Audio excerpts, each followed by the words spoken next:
T.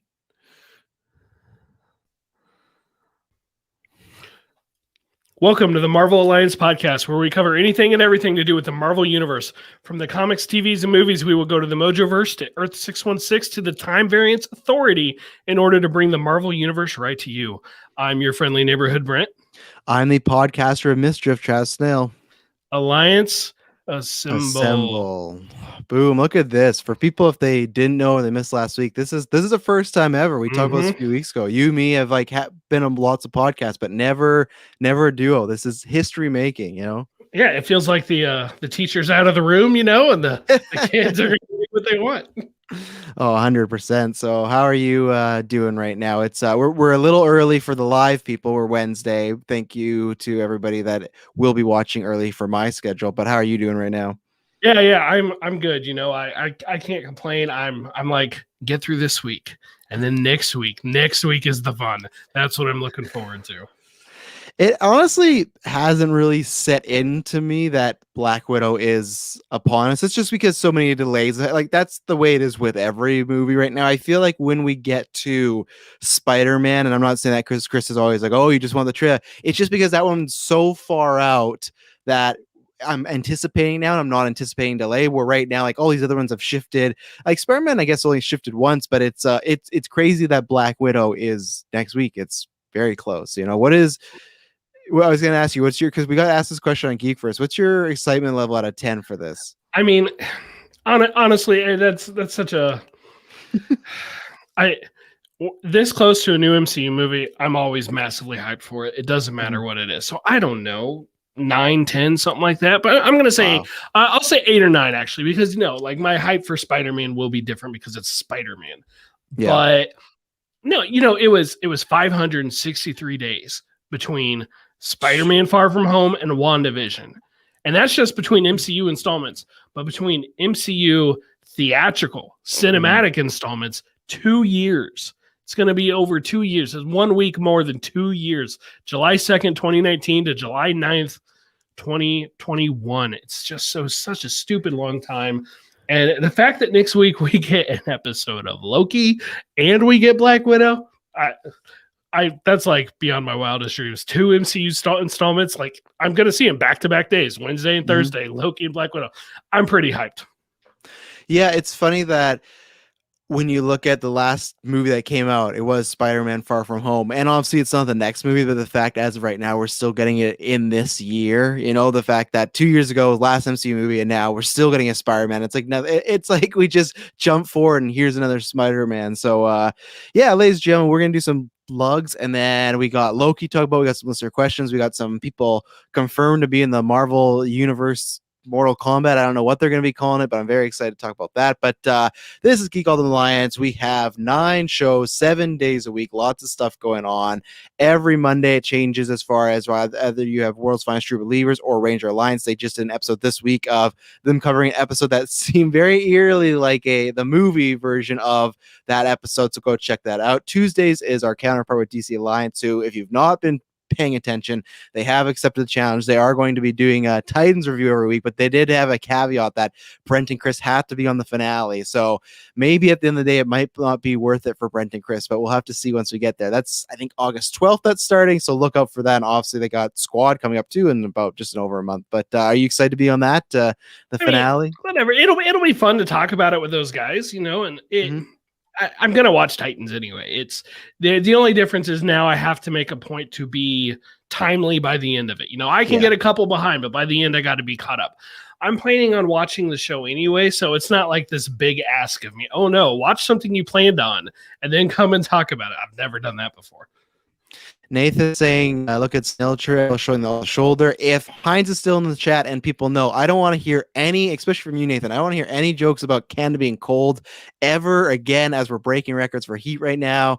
People are getting sick. It is awful here. So I'm in my basement. I got no sexy lights. I got nothing. I can just turn it on and I got that. That's something, but that's it. That's all I got. So Wednesdays is now superhero discussions as they blew the load last week on DC Alliance. The switch is official because as of right now, Disney's saying they're staying on Wednesdays. So superhero discussions there.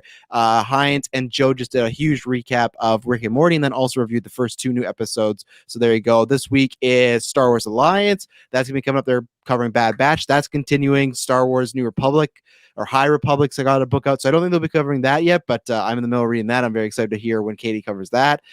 And then now Fridays is Marvel Alliance's day. I guess I should mention also every Thursday bi-weekly Slice of Film. Check out her last episode where she did top 5 films. But yeah, we're now on Fridays. You know, it's Fridays is we started on Mondays, went to Wednesdays. So Friday is the new Monday. That is the new Wednesdays. So it's exciting. And talking about that, and obviously Weird Science brings you DC Marvel comic roundups on the weekend. In a week from now, like Brent just said, it's like I said, it doesn't feel like a week from now. It feels like it's so much further away. The Black Widow review is happening. So what's going to happen is for Loki, you guys are going to on the Wednesday kind of do similar to this, where Wednesday night you're going to review it. It'll drop on the feed, both the GUA and Marvel Alliance feed. As you know, we have a separate feed. All that description is down below. So you're going to do Loki, and then maybe a few. I think you guys have talked about doing Comic Club. Is that confirmed? It is. It's basically Loki night. We're going to do Loki TV show, Loki Comic Book Club, and I think we just found out there's like this Loki Simpson short dropping next Wednesday. So you know what? We'll check it out. And if there's something there, we'll talk about that too. It's Loki night. Yeah, that's very exciting. So you got that, and then it's double the action because then they're going to record the Friday. It'll drop on the Saturday. You're going to have the Black Widow review. Chris and Brent will be on it, but then it'll be a collection of the other GUA hosts from all the other shows. So it's going to be a big discussion. I can't wait to watch that and listen to that. So yeah, lots of big stuff happening. And if you really want to support us, head over to Patreon. There's the tip jar, the $1 tier, and then $5 tier where you get ad-free exclusive episodes. There's a couple going up there soon. There's a few that went up there, but there's like they're trying to figure out how to cover Marvel's Reborn, stuff like that. DC Alliance been talking about some. I know Clay's has some for Ranger Alliance. So just look out in the later in summer. We're going to be putting a lot more content on there because the past few months we've been busy. But now, once we get this new schedule kind of set down, we can kind of start making moves. So, is there anything I've forgotten? Well, I think there's one thing that you can plug that I forgot as far as the why am I forgetting? Sponsor. My goodness, I forgot about what the word sponsor was. That's right. Sponsor. The official sponsor of Marvel Alliance is Organic Price Books.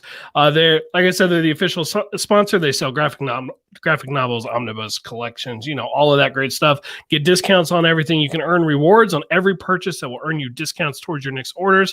They ship to the US, they ship internationally in secure packaging. Let's be honest. Well, I do not buy the physical stuff anymore. I know plenty of people who do, and this is who they should be using. Chris, he buys from them all the time. I'm pretty sure he gives them tons of money.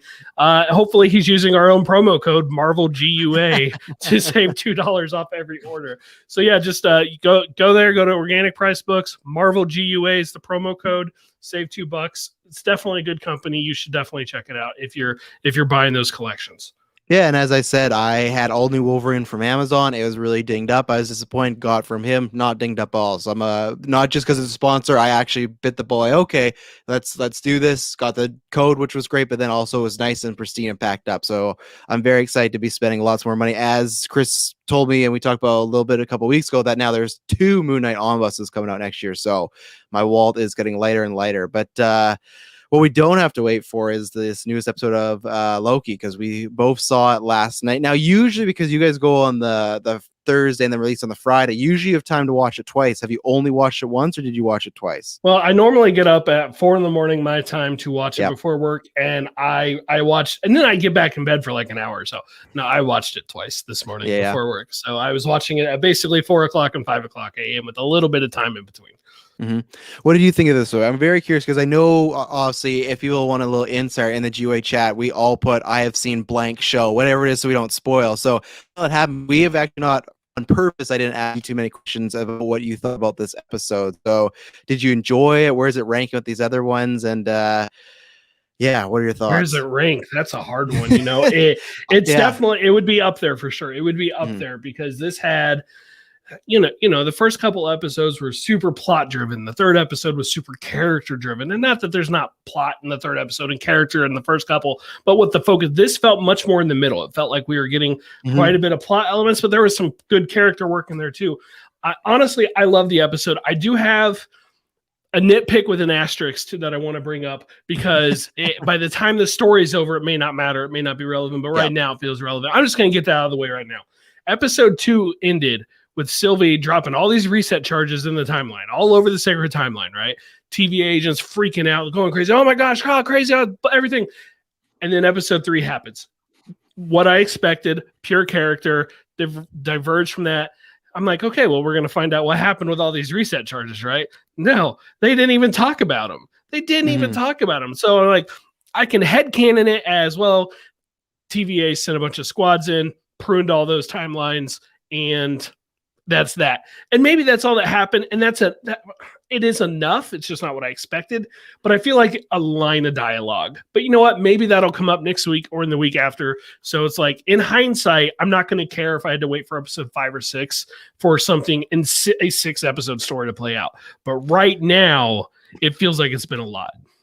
Well, and I swear, I don't mean this in an offensive way at all. I was wondering about this because when they show us at one point the sacred timeline, right, and it looks like it's fixed, I'm not hearing pair. I don't know anybody, but I would love to know if someone's watching that version, do they say, oh, they show a version of the sacred timeline and it's all fixed? Because if you, like I said, were like hearing pair or stuff like that, like you, or they don't, like you said, they don't even make a line of it, they don't make a big deal of it. So I just feel like you might not even know it. I guarantee you many people at one point when they show the Nexus event, they show obviously Loki and so they held hands and then it started to spike.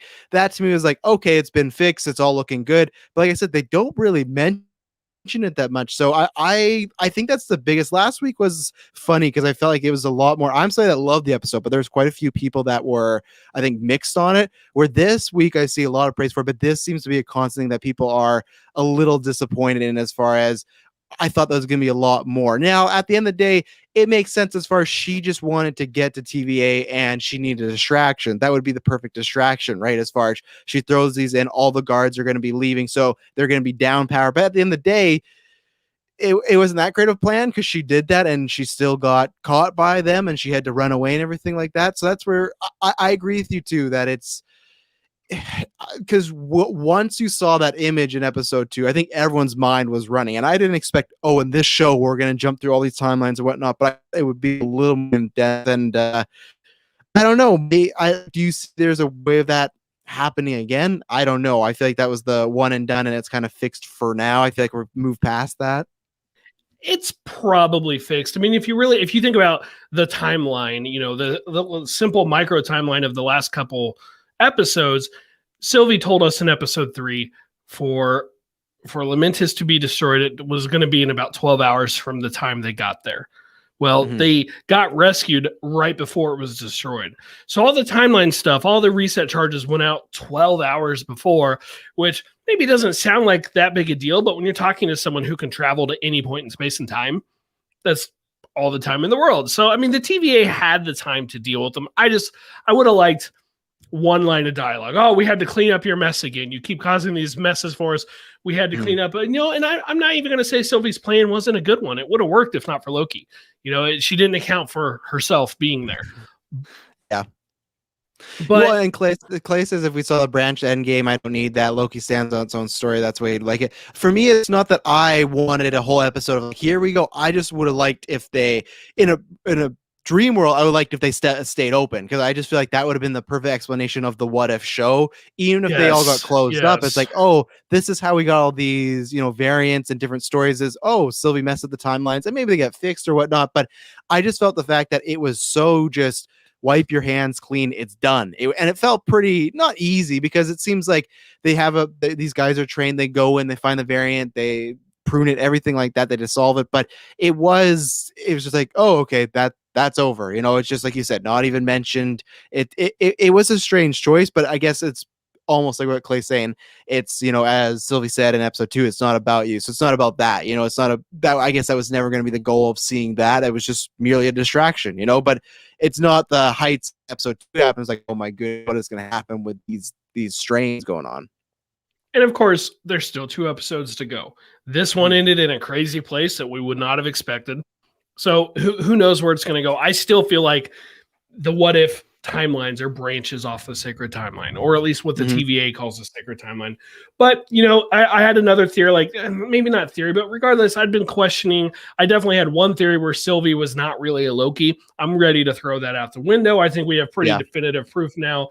We definitely saw Sylvie as a young child, as just a kid when Ravonna takes her and brings her in. Of course, later tortures her by claiming not to remember what her Nexus event was. Of course, that's not. She definitely remembers. Yeah. But let's be honest, she remembers. But regardless, got to see her just as a kid taken. So it's like she's been on her own all this time. And Mhm. and she said she's lived through thousands of apocalypses and stuff. And like you look at how long their timeline is, like assuming she ages anywhere near the amount of time that the Asgardians and that the Frost Giants and stuff do in the sacred timeline, she's got to be at least what 12, 13, 1500 years old. It's like at a minimum. I think Thor said in Infinity War is 1500 years old, and they were always kind of depicted as close in age. Man, she's had a rough life, and that, like, seeing her as a kid, it really made me feel for her. Yeah, I think that was a good step, and also not only feeling for her, but I feel made me feel a certain way against the TVA now, because we've for weeks gone back and forth like, okay, what's their deal? Are they shady? Are they good? What's going on? Maybe they're doing bad things, but they don't know it. Obviously, that's kind of the case where some of them don't know it, but then you have Renslayer, who clearly has a a few things up her sleeve or kind of hidden in a closet that you're like, okay, you're doing bad stuff. And that was a moment right there of taking this kid. Now I have to ask you, what do you think the nexus point is? Because I've seen that being a big debate. It's like, is it something that she was going to do later on, or was it simply that she was a female Loki and somehow, as she was born, it stayed on the sacred timeline? Like, okay, especially they've made them both bisexual, so it's like their partners wouldn't matter, stuff like that. But then at that point, it's like, was there going to be a divergent where she would go a different route that would change Loki's perspective? Because, like I said, you could look at it and be like, well, if the way they've like put Loki together in this show and the info we learned about him, you could probably still have the same movies going on with a female Loki. There's nothing about Loki that has to be male. Like, he could have the same problems with the brother, take over New York. So what do you think was the possible nexus point? And I actually think we're not going to learn that next episode either. I think they're going to hold off till the finale on that one. Yeah, I agree. Right now, other than just her gender, I don't know what it would be. All the examples of alternate Lokis we have seen throughout the show, be that the first episode or what we saw later in this one, they've all been male. So to me, she's the only female one. And I'm like, come on, statistically, that doesn't feel likely, but it's also the only one. So if that's the case, I got to go with that, which really is more than enough reason for the TVA to step in and say, no, we're not having this. And because, they talk about in the video for Miss Minutes, you get to work late and you become a variant. Yes. And so, you're born the wrong gender, according to them, according to what they say is the wrong gender. And I maintain that the TVA, or Renslayer, at least her level and above, are they're not protecting a actual sacred timeline, but their own timeline. I maintain that they were just the winners of the multiversal war that they talked about.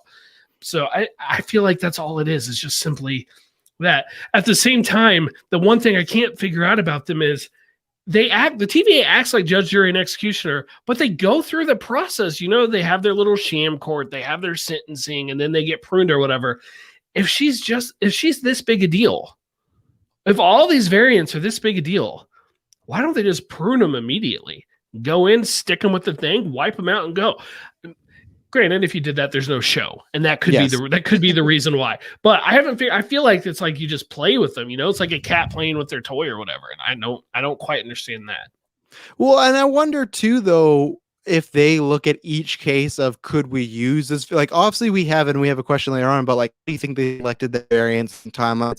And maybe that's why they don't kill them, because they almost study them to be like, should we use them elsewhere? Is this going to be info we might need later on in the future, in the past, or this variant, whatever it may be? So that, I think last night, definitely there was a few where Loki and Silver walk around so much. I was like, at this point, I don't know why they haven't just like, I didn't understand why they kept putting Loki back in the time memory prison, as far as I think it needs to happen for the show. But it's like, at this point, it felt like you had everything. Obviously, it's because I almost call him Mobius was trying to keep him around. He had suspicions, but the rest of the people might be like, why do we still need this Loki? You know, he was here to catch Sylvie. It happened. What's going on? But again, it's kind of like for the show. Okay, I can understand that.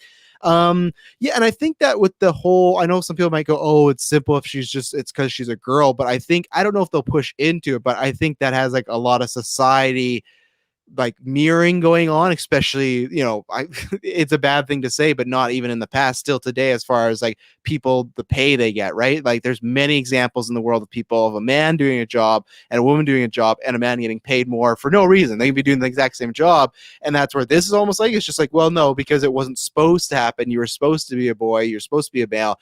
This has to go this route. And it's something where, yeah, it's simple, but it also just shows like how cruel the TVA is, if that is the case. Of like, it's not this, it could be this grand plan, but if it was some grand plan where they saw the future and they saw Sylvie was going to be the one that takes them all down, you'd go, from their point of view as the villains, you go, oh, I understand that. But it's almost like, if it is just based on gender, it's like, screw these people. It's like, it's such a simple, like they're literally taking this child and just deciding, no, we're ending your life here, you know, just because nothing you did. It was just the way certain swimmers went, you're a girl, sorry. So it's going to be interesting. Like I said, I think we're going to not hear about that to the finale, because I said this on Geek First. I think episode 5 is going to be just an adventure, what we wanted a little bit with like those multiverse strains. I don't think we're going to get that, but I think we're going to get some craziness next week, as far as we have 3 Lokis going on. Well, actually, we got 4 Lokis at the end. I always forget about the alligator.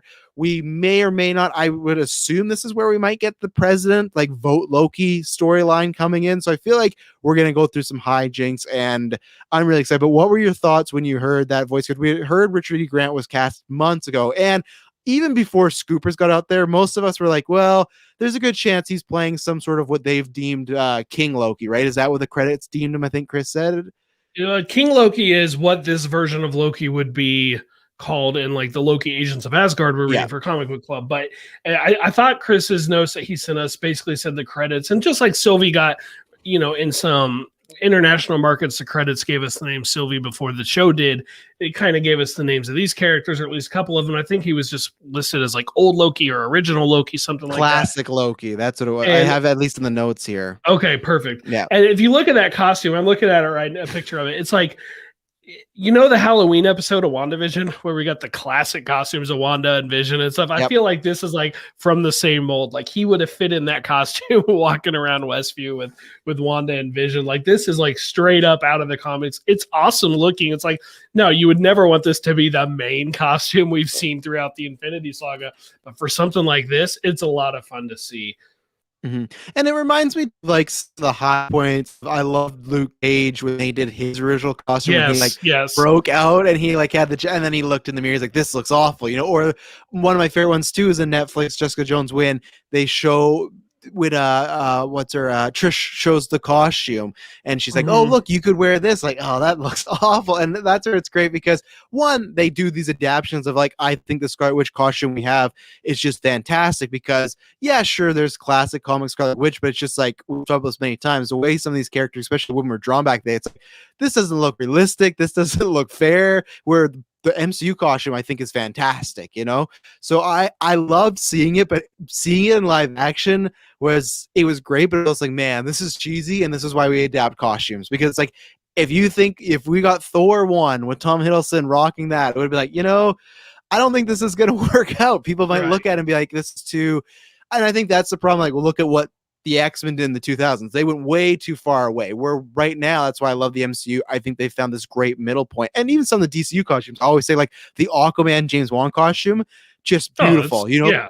Yeah. So that's where we're in this era right now, where we're trying to be comic accurate, but we're adapting. And that showed, where you look at Kid Loki, that's almost identical to what Kid Loki looks like in the comics. He has some greenery, he has like the helmet and stuff, he has longer hair. So there's certain costumes you can do that with. But Richard E. Grant has confirmed this. I think we're going to have lots of fun next week. Already the back and forth between Tom Hiddleston and other version of Sylvie has been great from that dynamic, but now we're going to get this classic Loki. And we don't even know about the other, like Kid Loki. I just want Kid Loki to be such a little shit disturber to Tom Hiddleston. I just want him to be annoyed with him constantly. But and people in the chat, you guys got lots of questions. I'll address some of those in a second. But What do you think we're going to be getting next week on? And we have the other Thor that it's or not Thor, because I thought it might be Thor Last Night on Geek First, but apparently, like Chris said, he was listed as the boastful Loki. And I've looked in many other like big websites, whatnot, I've said like this is a Loki as far as right now. They haven't been able to find like any content or I couldn't anything. find anything. Well, that's why, like, I've always said this before. Like, I know a lot of comics knowledge and stuff, and usually most of the time, other than when it's Eternals, I'm like, oh, I have a touchstone to that. So it's like, even if I've not read a comic, I'll see a character, I go, oh, that's so and so. Their origins this, or they're from this. When I saw him, I'm like, oh, this is my comic like knowledge testing me, because like I have no idea. But then when other people like, I've never seen him, and such a cool, unique look. I don't know what that type of Mjolnir hammer was, but it was very unique looking. He had like a very Viking, like feathery look. I'm also very all down for they've just made something completely up new. You know, I love, of course, comic adaptations, but them having a new character in this universe really works, because why not? It's the multiverse, or it is like a variant, whatever you want to call it. It's just, now there's this debate between timeline and multiverse and variants, but whatever it may be, what do you think's going to happen next week? Because it looks like we're up for some interesting times with at least 5 Lokis. I forgot to mention the alligator. Sorry, buddy, forgot to mention him. You know, at least 5 Lokis. I think there might be more than 5 Lokis there, but there's one of two things going on. Either it's just a universe of Lokis, and there's a whole lot more Lokis, because like none of these are the Lokis we've seen examples of, or this is where everything goes that gets pruned. Everything that gets pruned goes here, and we're going to see a lot more than just a bunch of Lokis. There could be other Mobius. There could be the Mobius. There could be other Mobiuses, because I think there has been several of them. I feel like Mobius is one comes in, eventually goes off the rails, starts to figure stuff out, gets pruned, and they start the process over with him. That's what I'm thinking. It was so much fun seeing Tom Hiddleston play off of a female Loki, another Loki who is the same but different. Now we're going to get to see that at least 3 more times, 4 with the alligator. I'm just assuming the alligator won't talk. Who knows? Maybe there's a Throg, you know, the Thor is a frog creature. We were talking about the boastful Loki, and Chris said that it was from Agents of Asgard when turned into Thor. And it's like, you know, that is in the Agents of Asgard book that we read. It was part of Axis, where he was inverted and able to pick up the hammer. Maybe that's who this is. And I feel like him getting to pick up a hammer would be a Nexus event, you know, like he probably shouldn't get to be the one to do it. I think next week is going to be a wild ride. And at the same time, I don't feel like we're going to get a ton of major plot. Maybe I'm wrong.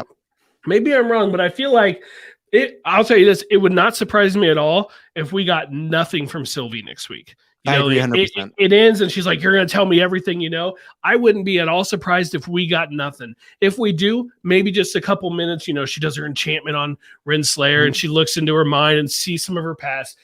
But I think the vast bulk of this time is going to be on Loki trying to get back.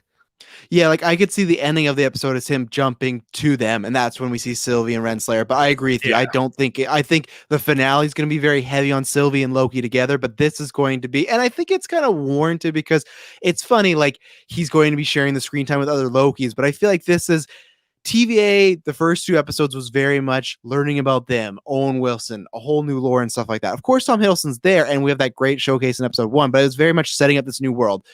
3 and 4 are dealing with the ramifications of that, but then also meeting Sylvie, getting to know her and stuff like that. I feel like this is not just because there's going to be multiple Lokis, just this is your full on Loki. Here you are. And I feel like this episode, it's just going to be tons of fun. I don't think I agree with you as far as, there's going to be just not many plot points, but I don't think I need that if this is well executed. I'm always somebody that says I prefer character over story and plot points. So me seeing Tom Hiddleston interact with a bunch of versions of himself are fun, and I just wanted to bring it back because you were talking about this. Heinz said, does everyone that gets zapped go to the same place Loki went to the mid credits, or does Loki just end up there? And it's interesting, right? Because you could maybe found a way that maybe one Loki found a way that when we get zapped, only the Lokis go somewhere, and there's some magic. Someone was smart, so it's just like they're secluded. Or like Brent said, there could be a bunch of people.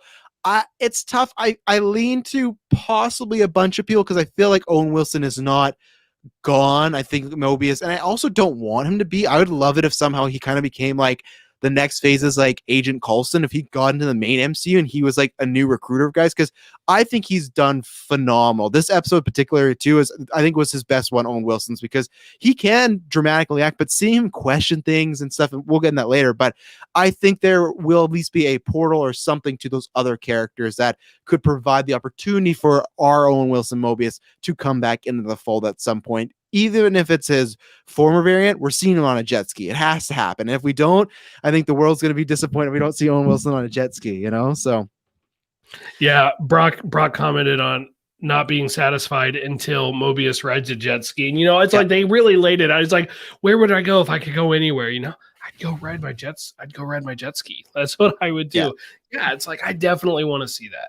Or I just want something where maybe it'd be so great if Mobius, for some reason, like maybe wonder if you get zapped if it's like you only go to where your variants are. So what if like Loki's only go over to Loki's are and Mobius only go over Mobius are? I don't think we're gonna get a budget of seeing a bunch of Owen Wilsons together, but I would love it if he was secluded somewhere on an island alone, and in the distance he would see Tom Hiddleston coming up on a jet ski, and that's how they escape, is Tom Hiddleston coming with, and then they get to ride it together. That'd be lots of fun. But Chris brought up Raverna not remembering a Nexus event, like we talked about, very similar to Thanos, with Ronan not remembering the foes and why or were they should they care about. That's a classic villain trope, right? Of the classic, oh, I don't know, or I don't care. It's like a 5-year-old kid who, you know, oh, do you like Sylvia? No, I don't care about it. Like, that's what these villains do. They just dig the knife a little bit more to say, I don't know, or I don't care. And I think, like you said, I think we all kind of right away was like, yeah, she knows, especially if she's such a big deal. She's remembered this variant here. So, oh yeah, and I mean, Thanos, he full on told Tony Stark, he's like, yeah, I know you. I'm cursed with knowledge, or whatever the line was. Duh. So yeah, it's like, it's not like they're all just, you know, it's the. I mean, how do I put this? They're not like the mustache trolling, like what Heinz was asking for earlier in the chat. You know, it's like, yeah, we have our reasons for doing this. We know it, and at this point, for Renslayer, I think it's personal. Sylvia's personal. And again, I'm like, you should have just pruned her. You had the 100%. Chance. You should have just pruned her. And classic Dr. Evil. We're gonna put Austin Powers in the middle of sharks with freaking laser beams on their head, and you know that great, you know, Seth just being like, "Why don't you just shoot them? Like we got a gun." And then villains. That's like it's. But to me, that works. And also, Jonathan Hazelton, one of our patrons, said, "If we don't see Mobius on jet ski, we riot." So lots of love for the jet ski in the chat, but I think it's a classic villain trope, like Loki was talking about earlier in this episode, of why he hurt people or did mean things. It's because he wanted attention. Why? Because he's a narcissist. Why? Because he's afraid of being alone. That's why these villains have these traits, because it's yes, okay, in your real world, it's because we need the villain to do this with the hero, but it's because villain or villainous people usually share a similar trait. It's like if you watch, I'm rewatching Dexter. If you watch and look at a bunch of serial killers, when you look at their past and their trauma, they have very similar upbringings, like always something bad with the parents. Sometimes there's assault. So it's like the same with villains. The reason to me why they act a lot the same or have similar intentions is because they have these kind of frightness about them, where, like I said, he's scared of being alone. Thanos was scared of his people or other people dying, you know, obviously went about it terrible way. You don't want to snap people. Look at Killmonger. He was just fighting for his race, who he thought, man, all these people were objected to violence and we could have done something, and that's why he pushes more. So they all have these things. So yeah, but like you said, maybe you should have just got rid of her, you know. Chris, and I'll mention this one next because I was just talking about the time prison. What did you think of the Lady Sif cameo? I would say there's two moments in this episode where I gasped. It was one when Loki got pruned, and I was like, man, I did not see that coming. And two, it was this one, because there's even rumors about her. Actually, I think she was on a flight, so there's more than rumors about her being Love and Thunder. But still, I thought we would be waiting to that. So what do you think about seeing Lady Sif's great return? Well, first of all, it proved a fact or fiction fact that we talked about a couple episodes ago, because I had put it out there. We will see an MCU character, a previous character, not in a flashback form. I mean, technically it's a flashback, but it's new footage. And it was awesome. It was great to see her back in it. And yeah, I've heard the rumors about Thor Love and Thunder. Today I said, I heard people saying, there were rumors about her being in Loki. And I'm like, if there were, I don't remember them at all. No. So I don't know. Maybe someone will go back, and I talked about it on a podcast. I don't remember them at all, though. So I think the most I'd heard is that she's in another Marvel project possibly coming up, but I thought that was kind of answered with, well, she's in like Australia. So I thought it was kind of a 1-2 punch of she's rumored to come back and she's filmed for Love and Thunder. So okay, done. That's it. But if there was, then someone give them credit. But I think it was a pretty well kept secret, in my opinion, for this show at least. I guess if she was in Australia, maybe she shows up in the Fight Club with Abomination and Wong, because that was in Australia, and it's been confirmed it was those two. There you go. Overall, I thought that scene was hilarious, and it was touching at the end when Mobius pulls him out. It's like, you can be anything you want to be. You're not alone. In case anyone ever told you otherwise. But it was awesome. It was hilarious, and he finally honestly talks to her. Yes. Tells her the truth, and it boils down to I'm a narcissist. I'm sorry. And she, just for a second, you think she's gonna be forgiving, and nope, lays him out one more time. I thought it was hilarious. I loved her inclusion. Those are some of my favorite cuts. Is we'd be gone for 10 minutes doing something else. We come back to Tom Hiddleston just in pain on the ground, and he would just hear Lady Sif walking. He's like, oh no, it was just fantastic. And I think it was a joke that just got better as it went on and stuff like that. And it was great to see him trying to figure out if this is something that's made, you're not real, help me get out of here, me. And then he would get nut shot again. So it was great that he couldn't even kind of outmaneuver that. And sure, it's a one simple memory, but imagine if you're going to have to maybe live that for decades. That might not be fun painfully wise, but then also just being in this loop. So he tried to bargain with Sith like Doctor Strange, but it did not work. But luckily, he has a friend of Mobius, better than the Time Stone, and he got out of there. And yeah, it was great. I'm excited to see her in Thor: Love and Thunder. My working theory is I bet they're going to have her and Valkyrie become a couple. That's kind of my hashtag Travis told you. I just feel like that they're going to do that because I think Jane Foster's back. So I'm glad she's back in the fold, because she kind of disappeared after Thor: Dark World. We had that happen with a few characters in Phase 2. Obviously, we've document this with Ike Perlmutter and Feige. Phase 2 was a weird time of lots of power struggles, it sound like. And even then, you look at Nick Fury, he appears in Age of Ultron after Winter Soldier, but it's he's not really around. It was a strange time. So I'm glad that these characters, almost the same way composers were brought back, are coming back. So there's lots to talk about in this episode, but maybe let's take our first ad break and then we'll get that out of the way, and then we'll keep talking, because when I was looking at Twitter, just seeing pictures from this episode, I was like, man, this happened and this happened. We still haven't talked about the potentially mustache twirly villain, and maybe we'll start with that when we get back from after this ad break. So as always, depending on the podcatcher, they might be a little loud, but we haven't got any complaints the past few months, so that's great. This helps pay the bills. This helps keeps on the lights. All this stuff provides content, all these switches. So thank you very much for listening to these, and we'll be right back. All right, we're back. So we got our Timekeepers reveal. Me and Chris had kind of talked about that as they dropped a poster for the Timekeepers, and we're like, that's suspicious, because usually we get that poster after they appear in a show, not before. So I think all of us had our Spidey sense moments. It was had our Peter tingle, as much as I hate the Peter tingle.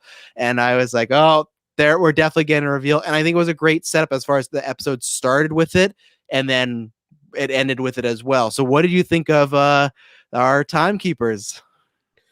The bit at the beginning that we saw, I really thought that was going to be it. I'm like, oh, okay, they've kind of teased them fine. They looked fine to me. It wasn't, I'm not going to enter them in any contest for, best design awards or anything like that. They were fine. They were serviceable. At the end, the show probably went on 7 or 8 minutes, which if you think about the end is a long time past when I thought it was going to. I'm like, okay, this is where it's going to end. This is where it's going to end. And not in a way of this was an ending, this wasn't, but it's this would be a good cliffhanger spot. This would be a good cliffhanger spot, and so on. We actually saw them. We talked to them. I'd give a little criticism to their voice, because I noticed I struggled to understand them without reading the captions. Yeah, everybody said the same. Whether I've talked to people on Twitter, other podcasts listening today, other people in my personal life, people have brought up, man, it was hard, because when my kids are asleep, I always watch this twice. I watch it once alone at night, and then I watch it again with my fiance, and my oldest right now, who's 4. She's starting to like this stuff, so she loved WandaVision. She really likes Loki, but that's when we have subtitles all the time. But with the first viewing, I didn't, and I had to put them on. I was like, I don't know what they're saying. It was Bane Dark Knight Rises level, as far as if you ever watched the IMAX before, there's still clips out there of the IMAX before Nolan edited, and they were very breathy, and and it was just, I didn't, and it kind of works for the reveal of what happened. But yeah, I think they could have did one more once over in the voiceover booth of let's do this again, and then in the edit, let's clear this up a little bit. I think that they were trying to make it seem mysterious, and luckily subtitles exist, so it's no problem. But I had to pause it, and I was like, okay, what are they saying? And I hit the 30 seconds back button. Their design wise, I was fine with it. Like I said, Yeah. they looked fine, nothing special. That fight scene, I heard your show on Geek First, and I know you guys weren't big on the choreography there. My coworker commented to me that it felt a lot like the throne room scene from The Last Jedi, with Kylo and Rey teaming up versus Snoke and all his whatever the people in the red outfits were called. I don't remember. Yeah. And it's like so much so it's like they even killed like the main person with one of the swords, right? A flying sword, if you will. A little differently, obviously. To me, the choreography, like I know you guys kind of ragged on it a little bit. Whatever, that's fine. I think it was fine. It was nothing special. It's not going to be in anybody's best action scenes of the MCU. It's not even going to win best action scene of the show. I'm going to give that to earlier stuff. But it wasn't egregious either. To me, the whole point of that was one, to show that B-15 believe them now that she turned. Even though if you go back and rewatch it and you just watch B-15, she just disappears. Like they knock her down at the beginning, they don't show them pruning her, and you really can't see her body like in the smoke and stuff afterwards. So it's like, okay, you got knocked down, so scoot off a set so all the main players can go. And it was she just kind of disappeared. Yeah, Chris brought up that she got taken down really fast kind of week. And it's I like you said, we were not fans of it. I guess the only forgiveness I'll give it is it's not the finale, so that's a good thing. But for me, it was just like at the time, if these were the real timekeepers, I wanted this fight. When you talk about Rey and Kylo, I've lots of problems with Last Jedi. That fight scene's not one of them. That's just like of epic proportions. Now, obviously, bigger budget. That's a whole set made, but I wanted that feeling. I think it was also just the way it was shot too. It's just very choppy, but it was luckily it was not the final battle, but I think it's that it did take away from me a bit. And like I said, I'm with you as far as I like the design of the timekeepers.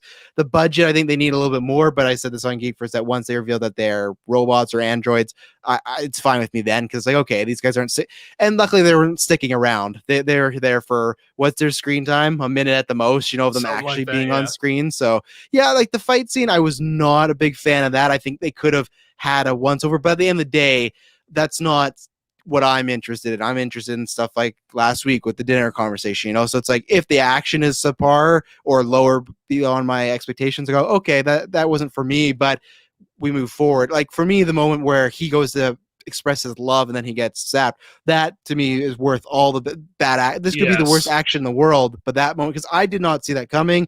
We talked about this again first, and I do think people share the same sentiment that things are moving very fast, but again, as I said, I headcanon as like the only reason he's falling in love with her so fast is because it's himself, right? Because you hopefully love yourself, which he kind of doesn't, but like that's my headcanon. It's like, well, he knows almost everything about her in a sense of like her, how she's emotionally, what her thoughts are. So it's interesting, but yeah, he didn't get to express his love. He got zapped away, unfortunately. So what do you think as far as the timekeeper? So one gets her head chopped off. It's looking like a Disney animatronic, worst Chuck E. Cheese rides ever. What do you think is the deal now? Like obviously we've talked about this for weeks as far as could the big purple man show up with the helmet. Like what do you expect? Because I feel like lots of people on Geefer said this, I see this on the internet, I feel like people are just, it's a foregone conclusion we're seeing Kang in the show, and maybe it's just because I said this in WandaVision where everyone said it about Doctor Strange and Mephisto. We didn't get either of them. That's not a negative against the show, but it's just like I was some person that was convinced like, oh, we're definitely getting Strange. It didn't happen. So that's why I'm not on board. I'm still saying no, we're not getting Kang. But what do you think will be the end result as far as just this show with the timekeepers? And do we see that time traveling man? I loved it when she cut his head off. I was like, yes, it's not really them. Good. I didn't want it to be them. It's too early. It's too easy. It's too easy to get to them. I do think Kang is connected. Probably behind. I mean, with Renslayer, he's connected to her. Like they have in the comics, of course. So I'm bringing in some comics knowledge there. They have their connection. I think they've been depicted as married at times, as lovers, as allies, whatever the case is. There's a connection there. And to me, it's much like Wanda and Agatha, right? Going in, we knew like, oh, we don't know how they'll play this, but if there's a connection, they'll probably pull on that string a little bit. It's very much like that, where it's like it might not be the exact same thing, but already being a connection, there's some breadcrumbs. I mean, all right, here's the thing with WandaVision. There was reasons to believe Mephisto was involved. Using comic knowledge and using what the show Yes. gave us, we had reasons to believe it. We are in that same spot with Kang. To be fair, like we have the exact same scenario of there are reasons to believe it. So could they pull a Mephisto and have Kang have nothing to do with it? Yes. But there's one key difference between Mephisto and Kang, and that's Jonathan Majors. He has been cast, formally announced, official as Kang. We know Kang is coming. And yeah, for a while, with plenty of time to shoot a stinger, to shoot a credit scene, to have something. And that often these things happen and these castings get announced after they're done shooting. And so like this stuff doesn't always, and if they snuck him on set, they could have pulled it off. They could have. So I do think Kang is involved somehow. Feige has told us more than once that Loki, the show, will have an impact on the larger MCU. Not the character. He's not saying that the character is going to be in Doctor Strange 2 or the character will be in Spider-Man No Way Home or whatever the case may be. But the show is going to have an impact. Well, one of those impacts, it's a pretty easy line to make, is to Quantumania, where we know Kang is going to appear. I would not at all be surprised to have Kang show up in a credit scene here. We get our first look, and maybe it's not even the final version of him. Maybe it's him out of costume. Every now and then, technically his costume is an armor, and you see him outside of that. Maybe it's not the Kang we're going to see. Maybe it's Immortus, who's like an older version of Kang. And so I can't shake it. And I understand, like, my good friend Brock, he's like, no theories. I got WandaVision, I got Mephisto, Ralph Bonard. I'm out. Yeah, I'm just Brock. Along for the ride. I'm along, and I'm like, it's fun. Out. And I don't mind being wrong. It's like I was wrong about Sylvie not being a Loki. Okay, that's fine. That just means I was surprised. Who wants to figure everything out? But it's still fun. It's a part of it. And anytime you have Marvel and time travel, Kang can be in the conversation. Obviously, they didn't use him in in-game, but we know for a fact he's coming, and I can't shake that. I think you're right as far as it's super easy. When you said they could get him on set for a day, they don't even need to do that. Taking him some soundstage that Disney owns, like if he's in a different town, like the same way many studios just like, oh, they feel like like Adam Driver had to record some of his Star Wars lines in his living room closet because they were running late, So it's like, you could easily do anything. I think you could get a voice, or I think you could get a Thanos Ronin kind of Star Wars like hologram, like what they were doing a little bit there. I think you could see him in that route. I just, in the same way of like, I don't, this one's not as disappointing because like for me, the Quicksilver thing, that was just like, man, Evan Peters was great as Quicksilver. He didn't get a fair shake. I want him to get more, and it doesn't look like that's the route we're happening. Kang, I'm not attached to. So for me, I'm not disappointed if he's not in it. I just don't think he will be. A voice, maybe I could see that. Maybe I think his name could be dropped for sure. I think, will you hear about Kang, know about Kang? Yes. Will we actually see him? I don't know. If we do, I give credit to MCU because it's not a Luke Skywalker level cameo, but that is a big cameo as far as that could be setting up potential, obviously the movie, but also maybe these Avengers films. So I'm still going no if you put a gun to my head, but I would love to see it. I think it could be a stinger, or maybe that's the way that Renslayer gets out of there alive, that he kind of comes back and, not wrecks shop, but just like picks her up. I don't know. It's gonna be interesting. If we see him, it's very brief though. It's not a lot. I don't think you get a big cliffhanger at episode 5 of Kang, and then episode 6 is like them fighting Kang. I think it's gonna be because the only thing is, if it comes down to like blows, I feel like they can take out Renslayer pretty quick. So I'm just trying to think. I guess there's the whole TVA though and stuff like that. So yeah, I'll still say that if we see Kang, it's small, but I wouldn't bet on it in my opinion. And I mean, if Renslayer wasn't the judge, like the person in charge that we see, the Wizard of Oz basically for it, I maybe would feel a little differently. But with her connection to Kang, with Kang being cast, she's the one in charge. What other major time villain is there? I'm not saying there's no other time villains, but at this point, the people that we thought, or that they wanted us to think was the big bad, well, they just got their head chopped off and found out. So we know it's not them. And I feel like this show is somewhere between WandaVision and Falcon and the Winter Soldier, in that WandaVision was like mystery box. We had no clue what was happening. Falcon and Winter Soldier, not mystery at all. Like, that wasn't the story they were telling. No. This feels more in the middle of those two. But right now, one mystery is very much is what is behind it. So I've like I said, I don't mind making predictions of being wrong. Right now, I'd predict some acknowledgement of Kang by the end of the series, some acknowledgement of the multiverse. I think by the end of this series, the multiverse is basically going to be back, and that's going to be our trigger point for, Spider-Man No Way Home, if all the rumors, quote unquote rumors, end up being true, which are totally true, or within the multiverse of madness, and who knows what else, like who knows where else it might go. And of course, what if? And I feel like until Feige tells me otherwise, what if is all these branches. It makes too much sense. Well, it's funny, great minds think. I was just about to ask you, how will this, because we got those branches all closed off, how will this actually connect to Strange? Because right now, as far as you and I can hypothesize, but we don't have a clear idea, nothing in the plot is driving that forward. And that's where, I guess maybe that's where I pull back on Kang a little bit, because if this has so much to do with setting up Doctor Strange, now, could that be another thing where Kang is in there? Sure, but this comes out in that debate again where I feel like time travel is still at least a little bit different than a multiverse. They are same in the sense, but I feel like what Strange will be dealing with is not what the Ant-Man crew will be dealing with, right? So it's almost like if this has to set up, or not set up, but has something to do with Doctor Strange, is Kang that? And I don't know. I don't think it is. So that's my only other one reason too of pushing back, is like, would that kind of get your attention focus elsewhere? Because I almost feel like that would be more of a setup for Ant-Man and the Wasp. If the end credit stinger is Kang, it's like with WandaVision, that was the Darkhold hearing the kids. We don't have the full on connection, but we got the Doctor Strange theme that could tie in as far as she's going to get her kids. If Kang is the end credit for this show, that to me does not tie to Doctor Strange as far as we know. Like, I don't know, like we don't know that plot. Maybe Kang is in there messing stuff up. Maybe he is some of the reason that they're kind of combining the world's multiverse and timelines. But do you think that like you said, you think the multiverse will just be simply somehow reopened, and that's kind of our jumping off point for Toby's and maybe a Hugh Jackman, Iron Man, stuff like that? I do. Like, go back to that video with Miss Minutes in the first one. They talk about like a multiverse. They talk about madness. Those words aren't on accident.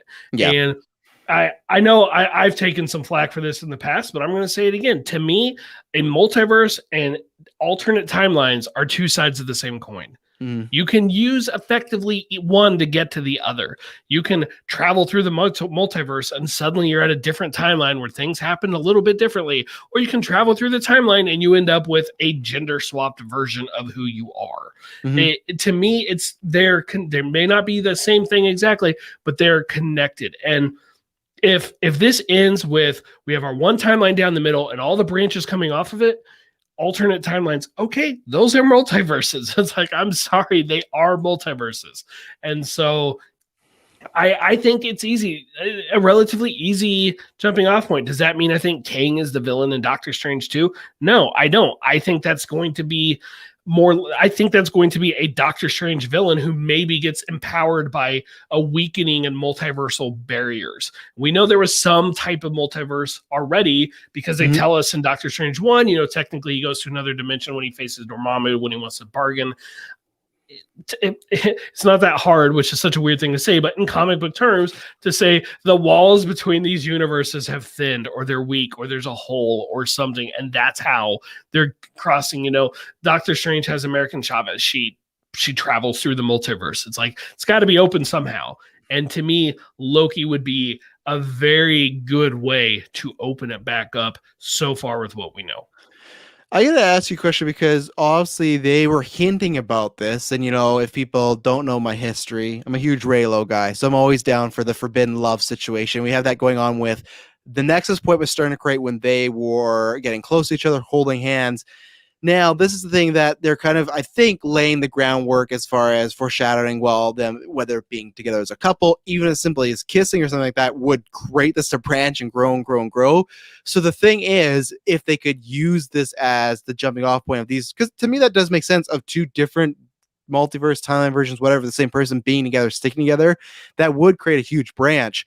That's where my question is, and maybe it's a little preemptive because we still got one more episode, but when this series ends, are Loki and Sylvie together, like we leave wherever they are in the show, whether they're in dire straits, they're in jail, they're off on an adventure.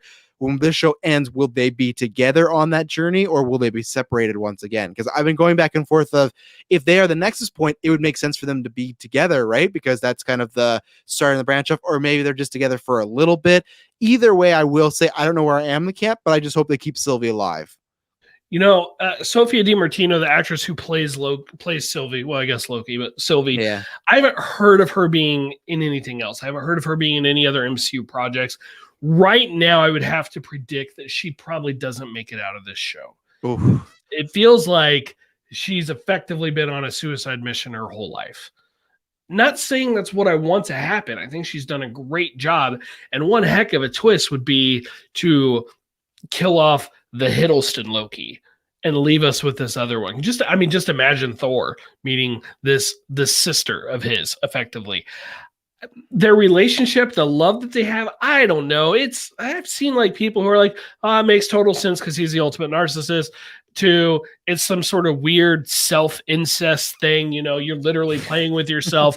And I'm like, I'm somewhere in the middle. I'm open to it. You commented earlier, you felt like it went a little fast. I mean, maybe it did, but they've known each other for a day. And he's and this is, I'll bring up too, because Chris, I heard the same thing. He says, I think the relationship is not a typical love in quotations as together romantically. I heard this for years about Rey and Kylo, and look where we end up. Those two people loved each other. Chris, don't even, before you even type it, I don't want to hear none of them about gratitude, none of that stuff. Know why? The books aren't canon. They've even admitted that what's ever really canon is what happens in the live action stuff. They've said this many times, so the gratitude thing doesn't matter. So I know people, because even last week, lots of people were like, no, I don't think it's that. Like, the way Loki was starting to do the whole, I've never felt this way, I've never had this, that to me does not sound like I've just found a bond with someone. He has a bond with Thor. I know it's a different type of bond, but like, to me, this is like he's never been in love to this extent. And that's where it's like, I think they will go that route. Do they stay together? I don't know, but I think they are going to be. Now, is she in love with him? I don't know, but I would assume that if this Nexus point was happening, it's because they both have these same feelings, even though it looked like she had no idea what he was about to spring on her. I will say this. It is possible that the love they do share is not romantic. I agree. Like, it may not be a romantic love. And I will tell you, like, Rey and Kylo, to me, like, that felt like they had a connection. Mm-hmm. The romantic part that, I'm going to kill, like, that part felt forced to me. Whatever is what it is. I don't care. These two clearly, our two Lokis clearly have a connection. And yeah, they just met each other. And 12 hours ago, 15 hours ago at this point, whatever, they were literally fighting each other, trying to survive. And they've grown. And it's like, you've seen tons of movies and tons of TV shows where two characters, for some reason I'm now thinking of Speed, but they get thrust together in this crazy situation, and it heightens everything out of it, and studies show after a high octane activities, relationships don't last. Yeah. My point is, Loki had, to our knowledge, he's never had a serious relationship. Mm-hmm. She makes the comment of kind of would-be princes or would-be princesses or princes. A bit of both, nothing serious. I assume the same about you, right? She jokes about a postman or whatever it was. But they, like, just, is it fast? Sure. Okay, it's fast, especially, but when you're talking about gods who live for thousands of years dealing in time travel, I'm not going to get hung up on how long something really did take. Think of it this way. Here's the evidence that they deeply care for each other. His reaction when Mobius told him that she was pruned. And then when they finally see each other, they're walking down the hallway and they meet up. She just looks at him and gently says, "Are you okay?" And that wasn't sarcastic. That wasn't a quip. That wasn't boasting because he got shot just like she did by the old lady back there on the planet. That was a genuine concern. And it's like, they care for each other. They really do. Is it romantic? I don't know. Oh, yeah. Is it? But regardless, I won't be at all surprised if they end up, just making out, going hot and heavy. What like that? To me, that would completely fit their characters. At the same time, it wouldn't. This is the kind of relationship that, like, the kind of relationship that Sylvie could change him so that he could connect with Thor in a way that he never did in the main timeline. Like, just, I lost you, but you like opened me up to being able to let people in, to being vulnerable to people. Like it could, assuming of course Hiddleston's Loki survives this, which I'm not completely convinced he will. Really? I no, I'm not. I'm really not. I'm He's 100% on that one. I'm a fact. that he Strong, will strong. survive. Yeah, just I well, mean, I know we had heard season rumors of season 2 for Falcon Winter Soldier, and they're like, we're doing a movie, so we don't know about that. But many people, and you guys even talked about last week with BD, just almost referring to like season 2's happening. oh, I heard You about the Loki season 2 rumors way before anything from Falcon, well, but and that's nothing the says thing, it'll be Tom Hiddleston's Loki. We got 4 new and that's true. Lokis. And that's true. I just think that Tom Hiddleston, he's one of those guys like Hemsworth. Hemsworth's like, I'll play this as for long as you want me I to. hope so. I think he's that way. I think if they want to do it and they're young guys and they're having success and Loki's obviously successful, why not? And that's the thing when people go, oh, Tom Hiddleston's been doing this for a while. That's a great thing with comic books. That's why when Clay's always bugged me about Batman, it's like there's thousands of Batman storylines that have not even been scraped in live action. The same way with all these Marvel characters, you know? There's like, look at what we just got here. And that's where I kind of pitched on Geek First that my dream scenario is them together and they get stuck with Kid Loki. And that's part of season 2 is them having to raise Kid Loki, or they're trying to like be better while trying to make Kid Loki better, you know? And I also want them to be a couple because I want them to get to the main timeline, and I want to see the reaction of our Chris Hemsworth Thor when he comes to the universe and he sees Loki. Oh, Loki's back again. He's alive. And then who is this? And he has to explain, this is my, and like, I don't care what people say. If you were to put Loki and Sylvie in a movie, in a Taika Waititi movie with Hemsworth, that would be comedic gold. The banter, the back and forth. Oh my goodness. Like, remember Korg when he's like, you have this odd relationship with a hammer. Imagine that, but with Loki and himself. Like, I just think there's so much left with Loki, Sylvie, Hiddleston. So I think, I don't know about Loki and Sylvie. I could be, what I think in my head canon, what I think is going to happen is they will love each other, but somehow at this end of the season, they will get separated again and they will have to find their way back to one another. So it's not a breakup, a death, but I think fact Hiddleston is going to stick around. You commented on Loki and Sylvie together, and they have Kid Loki with them. And now I'm thinking of like the end of Crisis on Infinite Earths with like the Golden Age Superman, his Lois Lane, and Superboy Prime. It's just like, here's all these versions of yourself. But I'm like, or think of them. Thor, this is the love of my life, myself, and here is our child, myself. It's all and here's his pet alligator, which is also me, myself.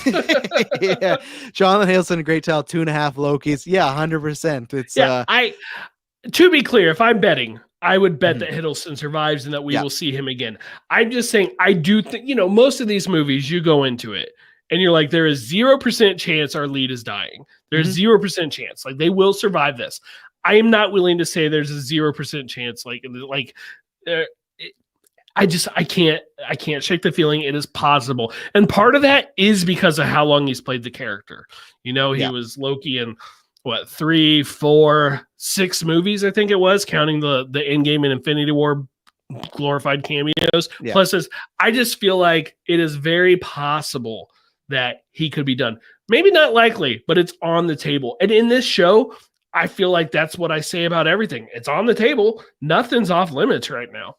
Well, when we live in a world where this episode ended with him seeing 4 other versions of Loki, like that's a real sentence I can say about the MCU. That's real and exists.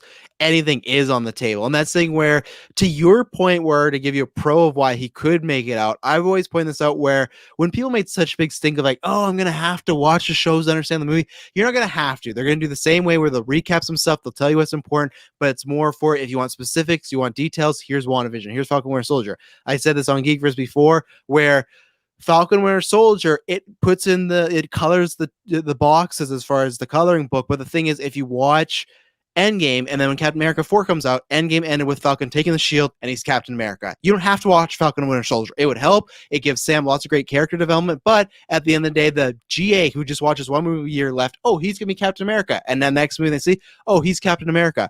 Hiddleston dying in the series wouldn't matter because the last time they saw Hiddleston, he was dead.